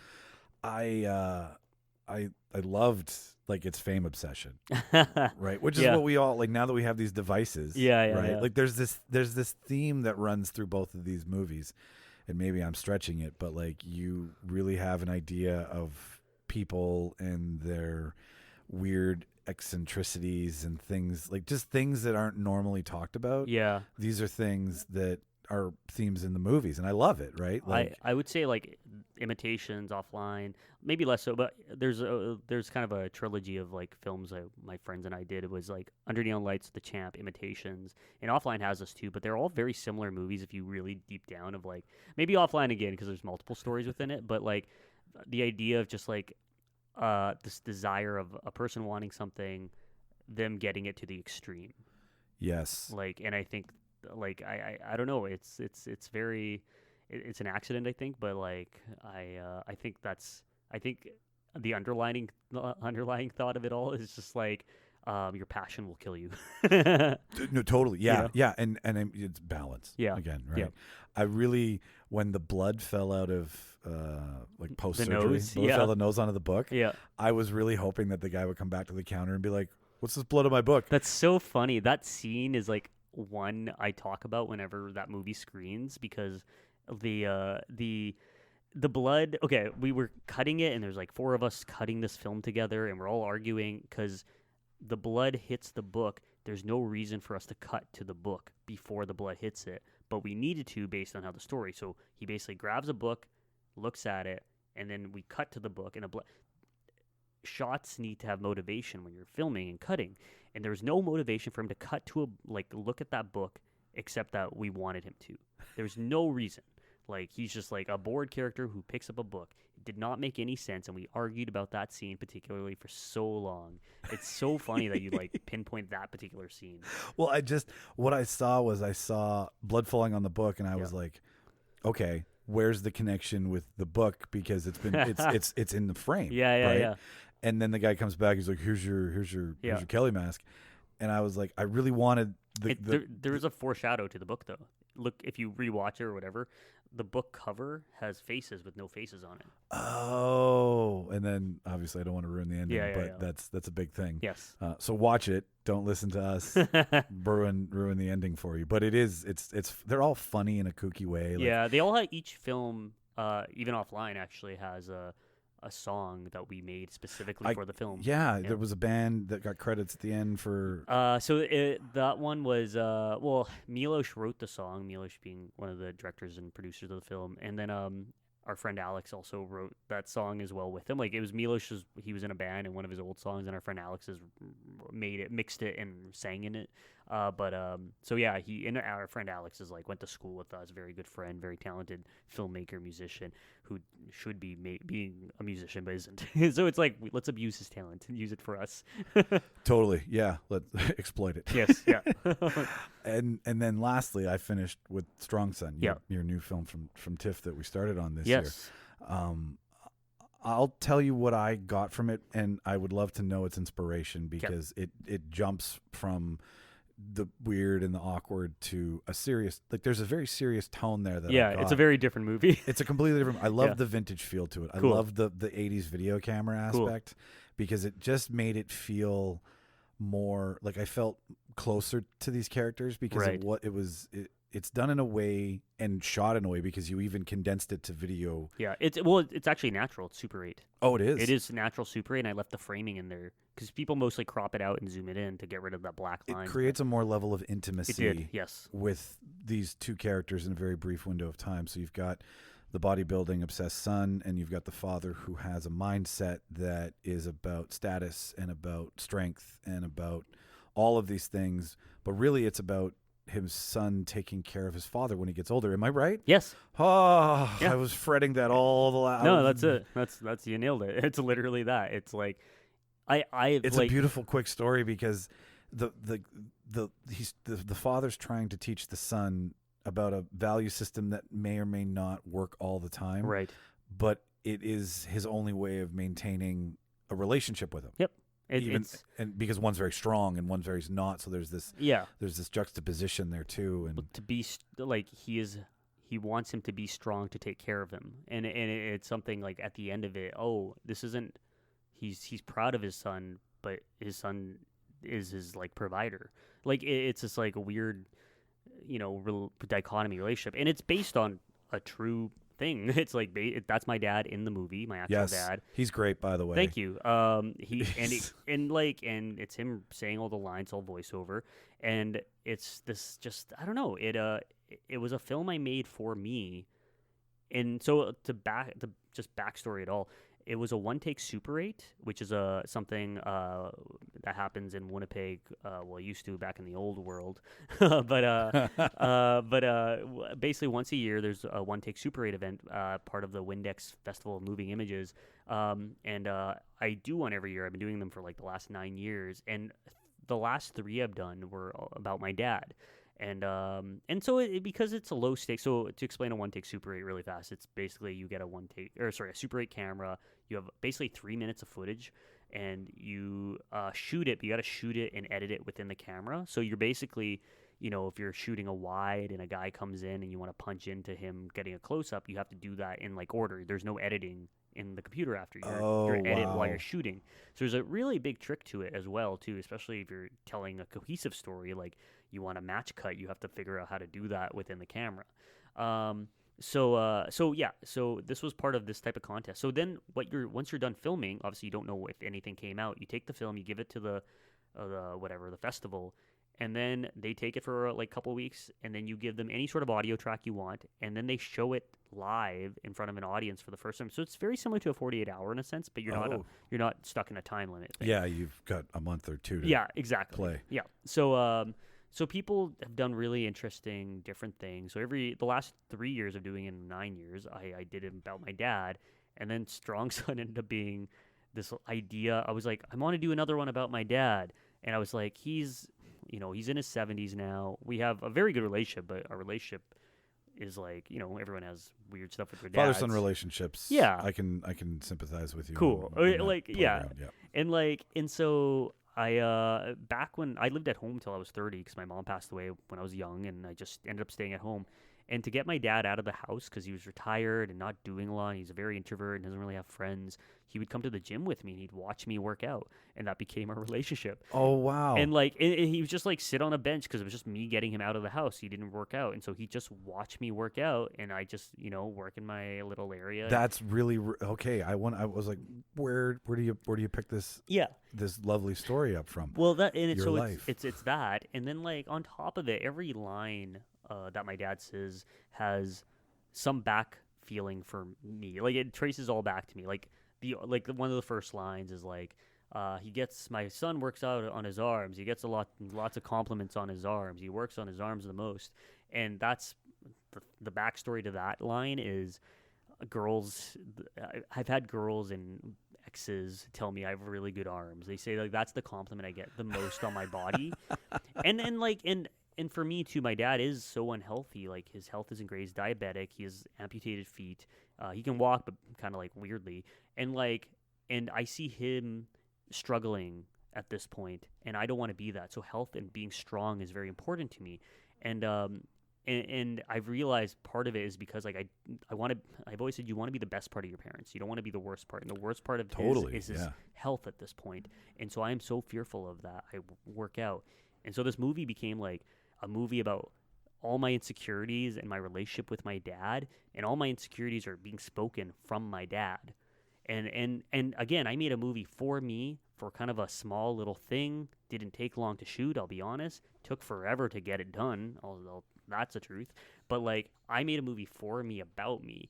And when I finished it, I was showing it to people, and people really responded to it. And I had I was not supposed to play. I was supposed to play Gimli. I pulled out a Gimli because the TIFF emails were sounding really positive, and I was like, I'll play the lottery. Let's see if I can get in top A-level festival. And so, and it's because you fucking did, dude. Well, twice. Yeah, thanks, man. And it just there's something that when I started showing it to friends, people were like responding in a way I wasn't expecting. They were just like, "Wow, this is like very moving." And I was like, "Oh, it's about me." And they're like, "Yeah, I know, but like it's actually not too, because it's about us taking care of our parents as they get older, because we're all in our like probably 30s now, majority of us." It made me kind of go, "Oh, I'm gonna have to take my mom to the gym one day." Maybe. You know what I mean? But like, yeah, totally. Not to poke fun at it, but like just I know what you mean. Take my mom to Fabricland. You know, right? Like, dude, the fact that you're not in that boat yet, feel blessed, because like when I've talked to other people and they're like, yeah, I hate like my mom wears a special beeper in case she falls, so it goes to my phone, and if I don't pick up, they call 911. Like that's their life at this point. That's a constant level of anxiety. 100%. Like there's a reason why it took me a long time to move out of my dad's house, and there's a reason why I could probably only make this movie now, and like be in my dad and I were talking today. We were saying like our relationship's a lot better because of like me moving out, and like I don't know. And now I look back at these aspects of like this working out thing, which I at the time never thought it was weird, but I was like, and honestly, like I wanted to be weirder. I wanted like the bodybuilder to be curling my dad at one point. Like I wanted it to get weirder, but I was just I could not ask my dad to do it. And actually, it worked out better this way because the dad is sitting on the sun, and at the end of it, you realize that's almost like it was accidental metaphor. I just thought they were funny images, but it's like this is the burden of this son. The dad is sitting on him constantly. He's holding the weight. He's holding the weight. Yeah. It's fucking like it's an accidental thing. Someone told me that interpretation. I was like, damn it, that's good. Fuck, I wish I was smarter enough to think of that.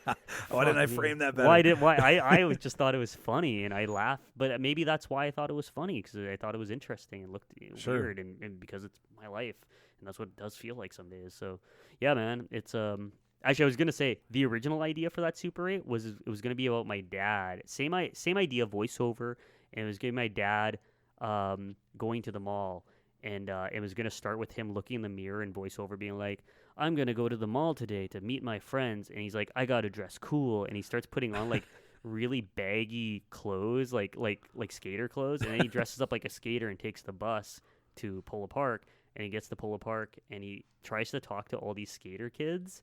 But none of them were like, "What the fuck are you doing?" And so but he keeps narrating me like, these aren't my friends, but these kids are cool. They'll respect me." And he walks up to them, and the kids are like, "Who is this old guy?" And then he's like, "My kids don't want to eat with me," and he's eating at. And it's this idea that like this old man is making up a story because he's so lonely for his kids or his own like friends, and he has no friends at this old age.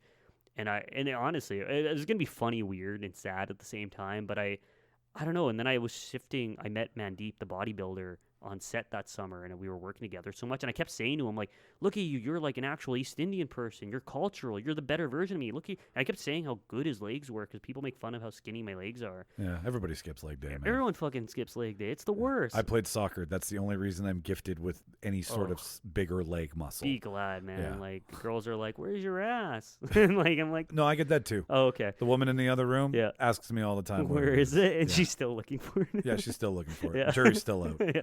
But yeah, no, like it's he just was a bodybuilder. And he like fucking was huge, and so I was like, man, it'd be funny if he played my dad, like my that's my dad's son, and they just work out together. And I was like, oh, and then it just kind of became this, and now it's taken on its own life and doing really well, and it got like a bunch of reviews, bunch of coverage, top 10 lists, and a lot of the big story. It's like a film shot on Super 8, got into TIFF. And it stars the filmmaker's actual father. There's a lot of like there's a story in the story. Exactly, 100%. And like, you know, I'll be honest, like as I like, because I'm pushing, I'm hustling still. Don't worry. But like, don't worry, fans. Get to my OnlyFans page later. Check me out. I'll do a show. But give me a link for that one. Yeah, right. Yeah, it's just give me a link for everything else. It's just me reading poetry. Check out my Cameo page. Biggest disappointment on OnlyFans ever. I secretly want to make a Cameo page, but that's a different dialogue. Anyways, that's a different podcast. Yeah, that's a different podcast too. I lost my train of thought. I'll be honest. Okay. But yeah, trains left the station a long time ago. I know. It crashed. No, I was like, I liked it. It's artistic in a way that's not too, like, hoity, right? Cool. Like, no, I had a friend say something very similar, and like he was like, it's artsy, I get it, but like, and he's like, and it's a good story, I totally get it, and I was like, we were texting, and I was like, I'm not offended by the word artsy, but can you define what artsy is to you? And I realized that's such a subjective term, so we ended up jumping on a phone call because he was just like, I don't want to offend you. Well, yeah, I'm like, but dude, I'd rather be offended. Like, I know all the good things about my movies. Tell me all the bad things. I love criticism because for me, nothing's fucking perfect.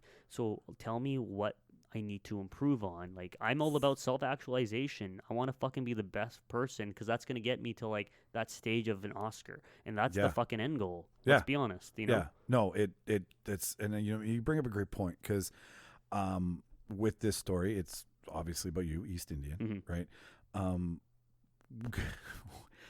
Telling stories like this is not commonplace. Right. The industry, obviously, over the last couple of years has been exposed. There's lots of problems. There's one method of telling a story. There's one way of getting a point across, and it just seems to be incredibly... Christmas is only celebrated by white people. Exactly, right? That's the point I'm trying to make without sounding like a moron. Yeah. So, in your opinion, like, where is, like, how have you watched the industry kind of shift? Because this story, if we're going to be honest here, probably may not have been picked up, say, 10 years ago. Agreed. At TIFF. And that's not for any lack of it being interesting. Right. It's just because the industry looks at a certain thing, and unless you challenge the status quo... I agree. Okay. No. Right. Everything you're saying, I think it's... So, for one, even TIFF this year had, like, a special prize for female directors and stuff. Like, in my program, I was the only male director. Well, that's good to hear. So yeah, like, a shift there for one, and like, but there has been a shift of importance. Now, I'm not gonna say I don't know, like, it hasn't been like earth shattering yet, I don't think, but it's been like the thing, like, we have to remember that we have to tell you different unique stories of people we haven't heard from in like ever or a long time, and for sure, again. When I made this movie, I'm very whitewashed. At least I grew up that way. I'm finding my culture now as I'm getting older, and I don't even know what the hell culture means, and I'm just like learning it because whatever matters to you, that's what it means. That's what I realized by the end of it. And so, but when I made a movie about a father and son, then everyone else was saying like, no, it's about a South Asian father, and I was like, oh, right, and I realized like I have to own up to the fact that I am a brown person working in film, and that's a good thing right now. People want to know that. People want to give me money for that. They want to help me tell my stories, and like we're not in a traditional Hollywood sense. Exactly. Not dumbing it down. Yep. Not not giving too many notes. Not production interference. Exactly. It's your story, and like I'm saying there is a change happening where they want more of those, and thank fucking God. Like, part of me at first when this change is happening, I was like, I don't want to be like in the ghetto of like, here we have to fulfill this subsection of like 5% need to be people of color. But I don't think it is that. I think that was my initial thought, where I'm just like, I want to be part of the cool club. Just look at us all generally. That is happening. I just looked at it differently at first. And because this change is happening, I don't know. It just feels like there's a chance for people like myself, people of color, to really just succeed. I'm going to use that word, just win. And it feels nice. Get some spotlight. And like, I think, like, again, you're 100% right. I think this film being released right now at this time, the Black Lives Matter movement really just brought a lot of things to attention, and for people of color, it just kind of gave us a voice, being like, we also matter. Hi. And we have a life. We have a life too. We matter. And so, yeah, I don't know. It's been cool to see. It's still changing. It's still like being like fought back. There's gatekeepers that exist that don't want this change, or maybe, I don't know, they ignore it. But like humans are afraid of change. Yeah, for sure. And the worst thing any industry can say is that's the way we've always done shit. Yes, 100%. You're gonna die. Yeah, if you have that mentality. Yeah, for sure. It's just like, I don't know, evolution has to happen. And I made that joke earlier about like Christmas but it's always movies. on somebody else's terms. It's never on. Oh yeah, evolution can happen, but how dare it happen? Yeah, to me? yeah. How dare I change? Yeah. The world must change. Yeah. But no, the story, or me saying earlier, like Christmas movies, or like only white people celebrate Christmas. Like that industry is still, industry as in like Christmas movies, its own fucking world of the companies that make that, and strictly that for. What's up, Hallmark? Yeah, exactly. But like they have a whole thing. I know there was a definite, like, casting people told me this, and I'm sure it's changed in the last few years. But like they're like, yeah, we don't really cast colored people in these movies, even as background people, like, or maybe they're deep background. Like there was like certain things like that. But I still, a lot of Christmas movie, all the leads are still white, and I think it's hilarious. And I'm like, that's gonna change. I'm excited for when like Yeah. Do you know the movie Yesterday by Danny Boyle? Yeah, the Beatles. The Beatles one. I haven't seen it yet, but I know about it. I really like it, but it's not great. I like Danny Boyle. I love Danny Boyle. Train Spotting, right? Train Spotting 2. some other movie. 28 Days. 28 Days. Yeah, it was like Millions. What else? He looks like a hobbit too. He does. He's not a pretty man. He's like what a Harry Potter will like slowly deform into as he gets older. He's an older Harry Potter. Yeah, he's like hair things. Daniel Radcliffe, like 70 years from now. Yeah. Wait, what was the Danny Boyle thing going to? Yesterday. When I saw that trailer when it came out, I watched that trailer. I was like, oh my god, this movie is about a brown guy starring a brown guy that plays guitar. That I play guitar. That could have been me, and I've never had that feeling before, and it's pretty incredible. I would say too, like the first time I started realizing I was brown was during when the Me Too movement happened in Hollywood, and during the Oscars they showed this little like montage video about like people of color and women talking about like a change is happening. And I remember Aziz Ansari, or no, not Aziz Ansari, sorry, Kumail from Silicon Valley. Kumail. Not Johnny. Yes. Yeah. He was saying like, you know what? I grew up watching like people that look like James Bond and these white people doing cool things, and now people are gonna see me on screen and they're gonna be like, wow, I can be like him one day. And I was like, wow, that was such a true statement. Like, I remember going as Johnny Cash for Halloween one year, and I was like, oh, brown Johnny Cash.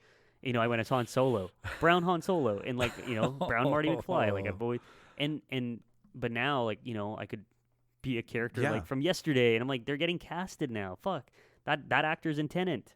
Fuck yeah. Right? Yeah. So like, and with Crazy Rich Asians, like just another big one. Huge. Those and Parasite. I mean, yeah, doing a double whammy, being a Korean film and a foreign film. One of my favorite Oscars. Oh, yeah. Bong Joon-ho, like big ups for that guy. Fucking killing it. Like I don't know, like what's the? I was a fan of Snowpiercer. I was gonna say Snowpiercer from across the pond. Like, agreed. From like the original Snowpiercer. Yeah. The remake's great, but like I never watched the remake. I love Chris Evans in that movie. I think it's such a like tight that movie. Even The Host back in the day, like that big squid movie. Can't remember what other stuff. Can we pause and can I use the washroom? Is that cool? Yeah, totally. Okay. Yeah. How do I do this? Just go? You just go. Okay. Yeah, you just go. Okay, I'm going. No. Yeah. Hang on, let me pause the show. Won't hit the flow too hard. Of like, so we were on a good flow. I hate interrupting flow. No, dude, we can find the flow. You just let the flow go. So I know. We'll find it. Oh no, again. it's still going. I'm wetting myself. I made a choice. Podcasting has taught me to hold the bladder. So interesting. Yeah, I don't not by choice, but just by habit. You know, it's an investment choice. What? Adult-sized diapers. You know what? I honestly considered wearing one for Avengers Endgame. Oh my god! I was gonna like sell them at $10 a pop to anybody who was willing to bring a bag of adult diapers to the show. That's great. 3.5 hours, not missing 30 was it seconds. 3.5? It was I saw 3 and change. 3 times in theaters, and none of them felt like 3.5. No, it's a perfectly paced movie. Yeah, it's one of the best movies ever made. Very, very, very quickly. What is your moment? Because I have a moment that gives me goosebumps still. And I love saying goosebumps. Goosebumps. Avengers Assemble, obviously, big one, right? Yes. But that is a good number 2 or 3 for me. Yeah. On Your Left. Yeah. Oh yeah, you like that one? That wasn't a big one for me. And it only because that was Falcon's first interaction with Cap. Oh no, I rewatched it all recently. So you know. Yeah. Oh wow. On Your Left, interesting. That one didn't do it for me, but it's just because it's how he said he was coming in, right? He was like Cap on your left, and I'm like, oh okay, here it comes. Happening, right? It's happening. I really loved Bruce Banner being upset Hulk that he was like such a higher human that he was like, okay, smash, throw motorcycle like that. Like this is a gratuitous or something like that. So that scene was, I loved it because he's like, I feel so low. Yeah. But I don't know, what's yours? For sure it's the scene because it's one of my favorite in general scene is the party scene from Avengers after everyone leaves the party, Age of Ultron, where everyone leaves the party and they're all trying to lift Thor's hammer. Yes. And Cap is almost doing it. You see this like focus pull to Thor, and he's like eyes kind of widens for half a second. And so like that scene where like I didn't fully see it coming when it was happening, so I was in the theater, and then like you see it start floating, and it just shoots past Thor, and Cap has it, and it. I don't know. It's just like the theater erupted, and Yeah. I just got this fucking goosebump of like, and Thor's like, I knew it. I know it. And I just got Yes, so yes. excited in that moment, and I rewatched that scene, and I still get excited. There's just I fucking love that that Thanos Thor Cap Iron Man fight. That's one of my favorite fights. It is the movie does cinematically and technically, Yeah. it's perfect, Agreed. but it does so many things for the fans and closing loops. You and, fucking and did time travel. You did it right. did it very right. Yeah. Right. It's not like how they did it in Back to the Future. Yeah. Paul No. Rudd walking in, being like, "Can I have that sandwich?" You know, and Yeah, like the totally. taco. Yeah, yeah, And yeah. then the giant jet, like blowing the taco out of his hand, and Hulk giving him another one. Like just Little there was bit. so many little bits. Yeah. That it's the only movie I have on my phone. That's so funny. I would easily do. I would say the same because that movie is popcorn to me, or popcorn. No, like chicken noodle soup. Like it makes me Yes. feel good to rewatch. Like I have a few movies in that. Like for me, it's like Scott Pilgrim, Back to the Future, Ferris Bueller. I'll put Avengers Endgame on there. It makes me fucking feel good when I watch and I get excited. And then like Thor Ragnarok for sure is on there. Yeah, I don't know. Like I have chicken soup movies when you're sick and you just want to Oh, stay and watch totally. that. That's Totally. for sure one of those. I have been trying to have a conversation about feel good movies that you identify with the character. Bad movie days, good movie days. like, Right. Yeah. a movie Yeah. that Yeah. if you're having a good day, you're like, I want to watch this movie. Right. Right. Yeah. Or like when you can watch a really dark movie, but like you can only watch it at 10 a.m. on a Sunday because Yeah, it's yeah, like yeah. the happiest time of day. Yeah. Right? Yeah. Yeah. Like they're Like Rec Room for a Dream. yeah. Yeah. Requiem for a Dream, Midsummer. Midsummer, Salt and Sea is another one. Salt and Sea. uh, Hereditary too. Actually. Hereditary, Yeah. yes. One that I will never watch again and was duped into watching was Serbian Film. I never watched it. I know like my friends told me about it and I was like not into it. No, don't. There's that is What's that Willem Dafoe one? oh yeah, the one where his child falls out of Yeah, what the fuck's that movie called? yeah. Anything Willem Dafoe's fucked. That got guy's really a fucking dark when they go to the cabin. Yeah, I was like, what movie is that? Any Willem Dafoe is he's fucked looking. He did do a movie where he was hunting a Tasmanian tiger, and it was like the last Tasmanian tiger on the planet, and he was charged with finding it because its blood apparently was a cure for Sounds cancer. like a comedy. Oh, it was super long. It was slow burn. Yeah. Slow burn written all over it. There's a Willem Dafoe guilty pleasure. I know we completely went on That's a tangent. fine. Willem Dafoe guilty or a movie I have not seen but I've always wanted to. Shadow of the Vampire. Yes, I've where he not plays seen that. Nosferatu. Yeah, I've never seen it, but I've always wanted to. Because it's the story of how he got too into character. Yeah, Right. Yeah, then and he it- became a vampire or something, Yeah, right? Like yeah. I think there's a twist in it of that. So There's got to be. yeah, I know what you're talking yeah, about. yeah, yeah. Well, I'm glad that like you, because I wanted to. The conversation has to be had, and I want to be able to have it here. Right.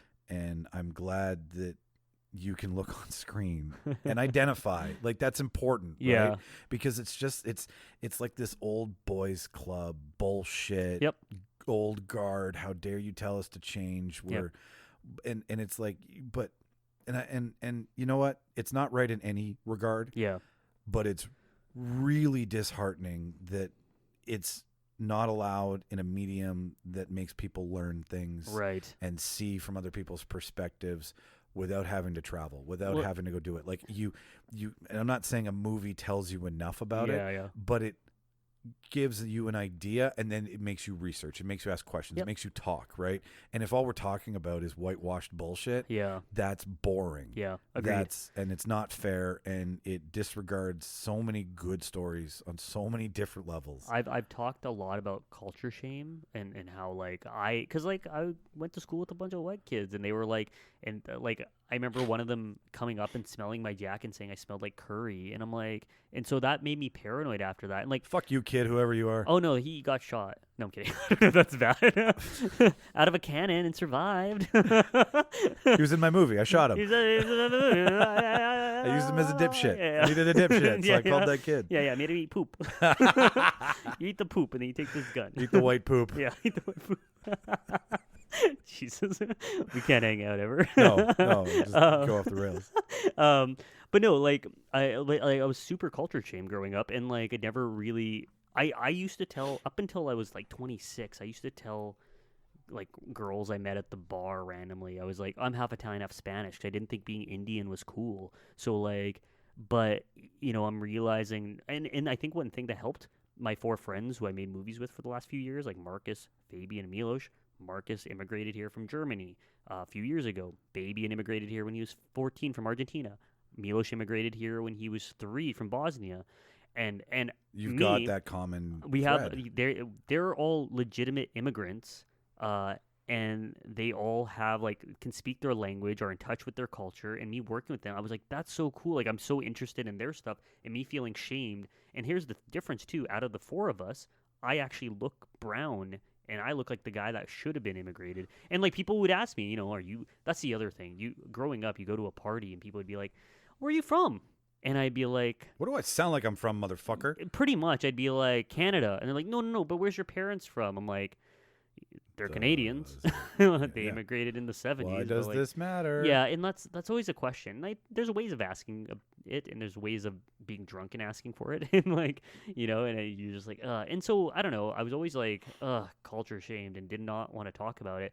Over the years, the last 3 years, I'll say, like doing the films with my dad. The first one was was a Super 8 as well, called Trevor's Turban. And it's about my dad putting a turban on my very white friend Trevor, and my friend Trevor asking him legitimate questions about what it's like to wear a turban and what's about, because I don't know these questions. I told Trevor, ask these questions, because I don't know anything about why we wear turbans or anything. And my dad basically explained it, also explained that, like, women love turbans. You get so many women if you go to the bank. Like, my dad was saying shit like that. So as I've gotten older, it's funny, like, I'm doing the shift naturally in my, like, art and my films, pushing towards this culture side that I didn't realize was cool, and people want to know about it, and people want to know about, like, my fucking weird relationship with my dad and how it's basically culturally based on him wanting me to get married. And that's such an Indian culture thing of, like, you should be married or whatever and have like 3 kids and settle down. Such an Indian term, like, yeah. So yeah. And it's a thing that is neutral, right? If it's you can universal. It's universal. We all love watching stuff. Yeah. So if you can find a way to portray it, while at the same time putting you in it, so that it tells a story that isn't being told. I mean, it's been like, I made a movie about it was a movie about a father and son, not a South Asian father and son, but I realized I had to own up to that. And because of that, like, the response has been better and greater, and like, I just owning my identity, or just actually like saying who I am has proven to be, like, I don't know, working and truthful, and helping me be successful, and it's real. It's being vulnerable. It's not Avengers Assemble. No, it's real. No, it's fucking real. Yeah, like, you know what and it it is? comes across that way, man. Like, it's like 30 seconds in, which I know people say, but it's a 3-minute movie. So but 30 seconds in, and you're like, I could start to get in my feels, and I was like, okay, I can see this, and I definitely. It's a great film. You can tell it's vulnerable, which I can't, but other people have told me that. So like, I think also it's funny, the fragileness of your dad's voice, and I don't know if that's from nerves or if that's him actually, because he could not read these lines I wrote at all, because we sat down and did like a whole setup like this, and just had him read, and like had like 20 lines, like some of them didn't make it into the film. And he could not read, so I had to get him to read like 3 words at a time, and I had to piece it together. So it actually worked in my benefit, because the pacing, like, my dad talks like that, but I know how he truly talks. Like, it sounds a little too phonetic, but it actually works better in this like weird kind of like he's thinking about each word, because I put weird pauses on occasion, and I kind of broke up the old little bit. Yeah, there's some out of steps, which is fine, because it creates a sense of hesitation. Yeah, and also like kind of weird old person talking, like where they take weird beats. It's like, my son says when he gets older, like there's like these weird like half beats you don't take, where he's not hitting the period, he's hitting like 2 commas in or something, like, my son says, wow, yeah. But yeah, I don't know, it's truly like, the other big thing, TIFF, I didn't know this, it was the shortest movie at TIFF this year, but I haven't done my research. I'm wondering what is the shortest movie in TIFF, because it's 3 minutes and 13 seconds, and I feel like I might You might be around. I might be. I think there was like a 2.5 minute one. I think my friend Milos might be it because he got in like a couple of years ago with a very short, and I think his was like slightly shorter than mine by like maybe 10-15 seconds. But yeah, I think again, it's in and out. It's not wasting people's time. And yeah, I don't know. It's one of those things. It's funny how it's the projects that you don't put any like real thought into that gets hit, and might be the one that like brings you to the next stage. And because of this film, I'm talking to producers now who want to help me make my feature. And I had one feature I was planning, but I didn't really like. I liked the script. It was an okay one. I wrote the feature I've been wanting to work on, which I was already developing this before TIFF stuff happened, but like just the feature of Strong Son at this point. So that's kind of the goal at this. I would love to see an arc between like the start to that point. Interesting. So that's not what it's going to be. I didn't know. I thought it was going to be a Little Miss Sunshine movie at first, where it was about this father-son going on a road trip in the father's training. But I was like, it's not going to be that. It's basically kind of odd couple-y, but not more like it's actually going to be because that I think the secret of the short is. I don't know. I think that's just the inspiration. It's basically about a bodybuilder who has to move back home because of a bad breakup, and he's crying, and the dad is telling him not to cry always, to be strong. So he starts going to the gym with his dad, and it actually is going to be themed on male masculinity and like how it's toxic and how we tell men not to cry and big boys shouldn't cry. So that's what those are important stories. Yeah, and that's what the feature. There's a generation of sociopaths coming that I'm glad we won't be around for. Oh, completely. And it's because of a lack of male intimacy and male vulnerability. I think it's that masculinity and just all that bullshit. I think the idea, like, there's a 10cc song. I don't know if you know that band. No. I'm not in love, so don't you get it? Just a silly thing. I'm telling you. No. You know the song. Damn it. Maybe. Regardless. I'm going to find it after. Yeah. There's a part in the song that goes, "Big boys don't cry. Big boys don't cry." And I was like, I heard it on the radio one day, and I was like, that's it. That's the fucking movie. Because I struggle with crying, and I struggle with vulnerability. And the idea of a muscular fucking bodybuilder crying in a gym sounds fucking weird to me. And like, I think that's something everyone would find kind of interesting to see. If that was like, I was even thinking of doing that as like a one visual shot of like a Super 8 of a bodybuilder crying in a locker room with all these naked men and like the camera pulling back, and that's like the first shot of the movie. Yeah, so, like completely out of their element. And uncomfortable. Exactly, uncomfortable in a film saying "Strong Son" and like a huge guy crying. But yeah, I'll see anything you make now, buddy. I'm a big fan. Big fan. We do this thing here before we let anybody go. Mm-hmm. Did you ever watch Inside the Actors Studio? Like clips. The odd time. Yeah, clips the odd and times. Stuff. Yeah, Everybody's seen James Lipton once. Exactly. Yeah. Well, James Lipton passed away a couple of years ago. Yes. Rest in so peace. Sad, yeah. So sad. But I have yet to find out if I'm going to get in trouble for this. Okay. Or if anybody else is doing it. Okay. He asked a set of questions to everybody he brought on the show before he let them go at the very end. I told you that would not happen because everything was on paper. Right. This is the stuff that's not. So, before you go, you have to answer my questions. Is it speed? Can I be, do I have to go? No, it's not. It's not a word association thing. Okay. It's first is what's your favorite food? What's your favorite word? Fuck. Great. It does so many things, right? I've been saying it's it too much. The Swiss Army swear is what it is. Yeah, like fuck, it would definitely be it. Yeah. Or my name. No kidding. Because that makes me fuck. What's your least favorite word? Fuck, I feel like I have one. Can I it's a bad word. Yeah, that's fine. Cunt. Yeah, no, it's a bad word. I don't like it's funny because I so rarely have used it in my life, and like being upset, but like it just kind of like detests me in a way. Like, ooh, that does sound bad. I think maybe growing up, it was like that word "sit" in school was like so, like, ooh, you're going to the principal's office. It comes off harsh. Yes, there's no, like, it's not a nice sounding word. Yeah, it's cutting. Yep, totally. Yeah. What? And we all know we fuck here, but what turns you on? What makes you? I'm so sorry. It's fine. It's funny. It's a great through line. Yeah. So like what? Like just not sexually, but like what turns you on? What gets you? Ambition. Happy? Ambition. Fucking ambition. I've said like one of the highest quality. like I love good banter as well, but like I find good banter mixed with ambition is like insane. But like I'm very attracted to people with ambition and drive and goals. Like it doesn't matter. I've realized like passion is like such a factor that a lot of people don't have. It's the ingredient you can't train. Yeah, exactly. And like, that joke of like someone being basic is so true. And I think most people are fucking boring. And like, Yes. and that's why like when I find someone, they're like, oh, I fucking love my fucking coin collection, blah, blah. And I'm like, that's so weird, but I love it. I love like, that you love a thing. Yeah. It doesn't matter what the thing is. Because I'm such an energy person. And so when someone starts talking about their ambition or drive or passion, and they're like getting emotional about it, my empath in me is just like, fuck me, I get you, I get your coins. You want to fuck a coin? There it is. What turns you off? Coins. Sorry. Fucking I coins. gotta. No, I can do better. No, what does turn me off? I say like.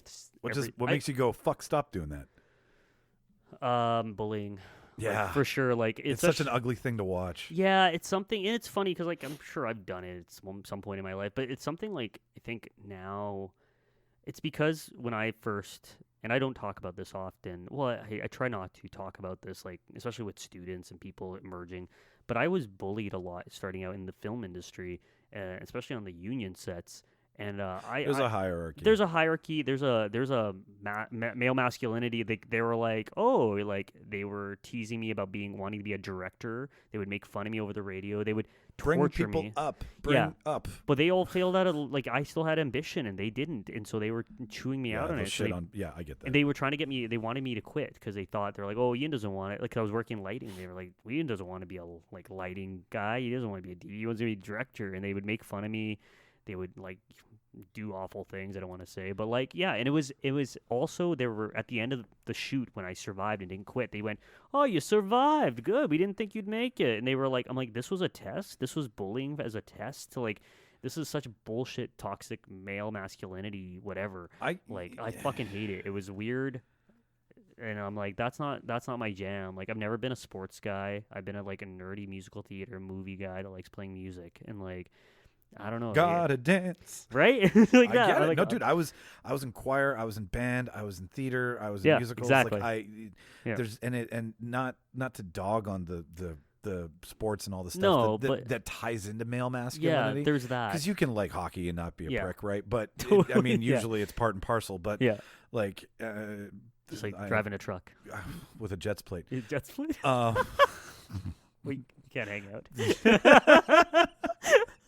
So, but like, there's a point of, I do understand a little bullshit, right? A little ribbing, totally. A little. No, I love tough love and I love like sarcastic humor, but intentional, malice intent.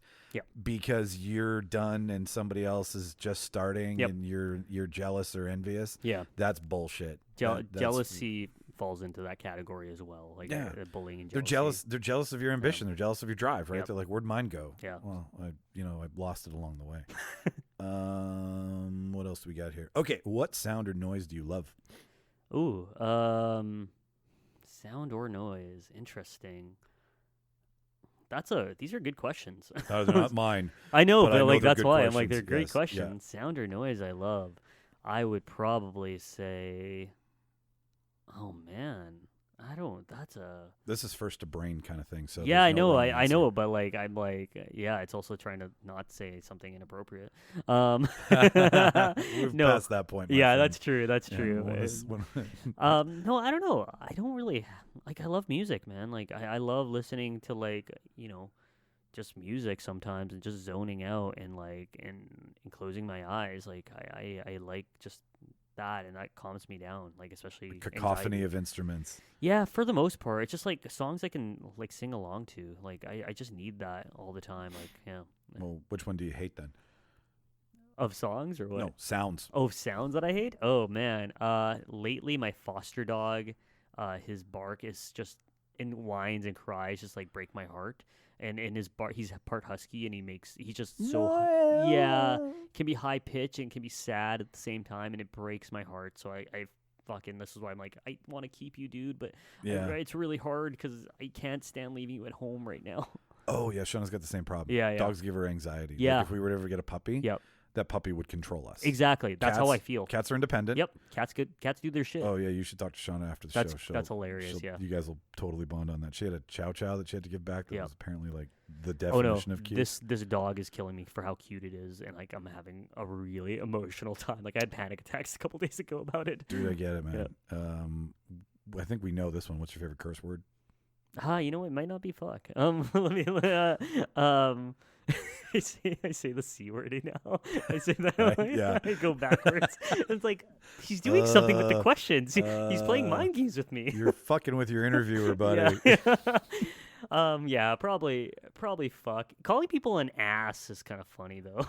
Like, I feel it's ass. making a resurgence. I agree. I text people ass all the time, and I'm like ass, and I just like leave the S's super long. I would love to do a global survey of like the most basic combinations of swear words and find out in what part of the world, because a douchebag here I don't think is the same as a douchebag in Australia. Right. They could be. They would be excited. Right, they probably right. Thank you. Yeah, like I wonder if douchebag is universal in that sense. If right. Fucktard is. You know what I mean? Yeah, like, I say Jesus fuck a lot because that's a phrase from one of our movies my friends and I made called Under Neon Lights, and the character is this inappropriate, like kind of over the top Italian stereotype, and he says like Jesus fuck a lot whenever he's upset, and so I say that a lot, which I'm like that's a funny one that I'm like I don't hear a lot of people saying Jesus fuck. Asshat's dipshit, you know, like all of these stupid variations of some nice and not so nice terms are, you know, whatever. But and lastly, what profession other than your own would you like to attempt? Firefighting or boxing. I really like boxing lately, but like I'm also would die, I think, because I think I could take a punch, but I think it's like also I'm past, like I'm getting older. why do that? But firefighting always been interesting to me. What's firefighting? Like wait a minute, I thought firefighting was something like boxing. You're talking about being a firefighter? No. I think you're 100% right with your idea. Really? No kidding, no. Okay. What's firefighting? It's like fire dancing to fighting. No, being a firefighter as a fireman. Like, I feel like the words are like blah, blah, blah. I think that was always something I was like, if I ever failed at law school or something, or film dies, I'll be a firefighter because they're needed and it's a cool job and like it's physical, it has variety. Like there's certain checkpoints I need in a job. Like I'm not a 9-to-5er, I'm not an office person. I need people, I need variety, and I need something different location. So that has all that. Plus you need to be like physically strong to do it. That's something I like to stay healthy. And then like it's a job that people need to have. Like it's something that needs to exist in some respect. But I also I love the show Rescue Me growing up, and that it's so good. So good. And like Dennis Leary. So good. So like the guy does not get enough credit for writing that show. That show, like it's sad where it didn't conclude the best, but there was this whole like side thing about him being able to talk to dead people. That was never like anything. It was just part of the show. He was able to talk to ghosts, and it was never fully explored why. It was just after 9/11 he was able to talk to some ghosts. Yeah, they did leave that open-ended.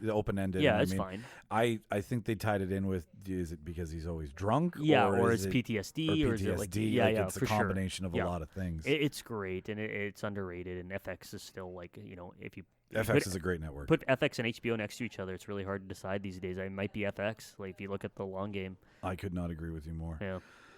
Ian, this has been an absolute pleasure, my friend. No, thank you. This is fun. I could definitely shoot the shit with you for like 6 hours. You're coming back. We're gonna do this a couple times. I feel like our tangents can go on for a very good while. Yeah, I was very tangent locked today. Yeah. I was trying. No, all good.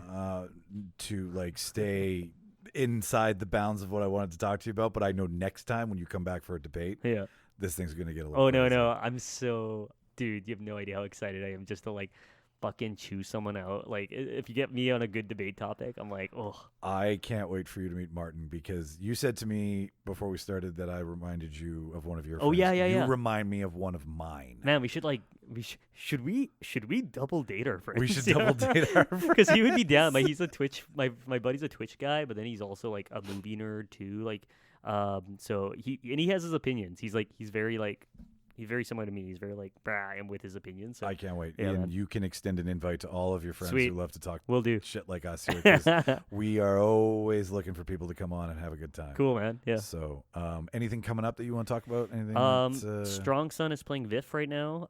Vancouver International Film Festival. It's all online, so people can just get tickets that way. And it's actually like different from TIFF, where they actually it's you get a ticket, you're open in to watch it for next like a better amount of hours. Where TIFF had like these 12-hour days, window. like, something. It was a little stricter, but it was good too. Like they I saw the screening reports. People were watching it. They made good money. I'm sure. I didn't see that money, but yeah. After that, like I can't talk too much about it. Sure, yeah, but festival wise, I'm in talks with some cool stuff with that movie and hopefully another good one. And then in general, man, I'm just writing right now. I'm in development on a few shows that hopefully will go, and then writing my own personal stuff, Strong Sun the Future, and hopefully maybe that will get made one day. But yeah, I'll tell you right now, if you ever need to put like podcaster 1 in a scene, just call me. Okay, I'll be there. No, I love it. Just save it for Saturday or Sunday, and I'll give you 14 hours. I love it. It's like save it to the weekend on my schedule. Yeah. But I'll do you any favor based on my availability. Yeah, don't worry about How me. many people say that shit to you, right? Yeah, I know. I'm such a douche. I'm a douche by definition. No, that's great. And I was gonna go on my Vimeo if you wanna see any of my other random shorts. We'll put it up on the episode notes for this. Yeah. So that people can find you. That's the best way to like find me or my Insta. I'm pretty active on there. Sweet. Yep. Dude, this has been a pleasure. Yeah, man. This is great. I've been Michael Petrow. My guest has been Ian Bawa. And we are gone. Yeah.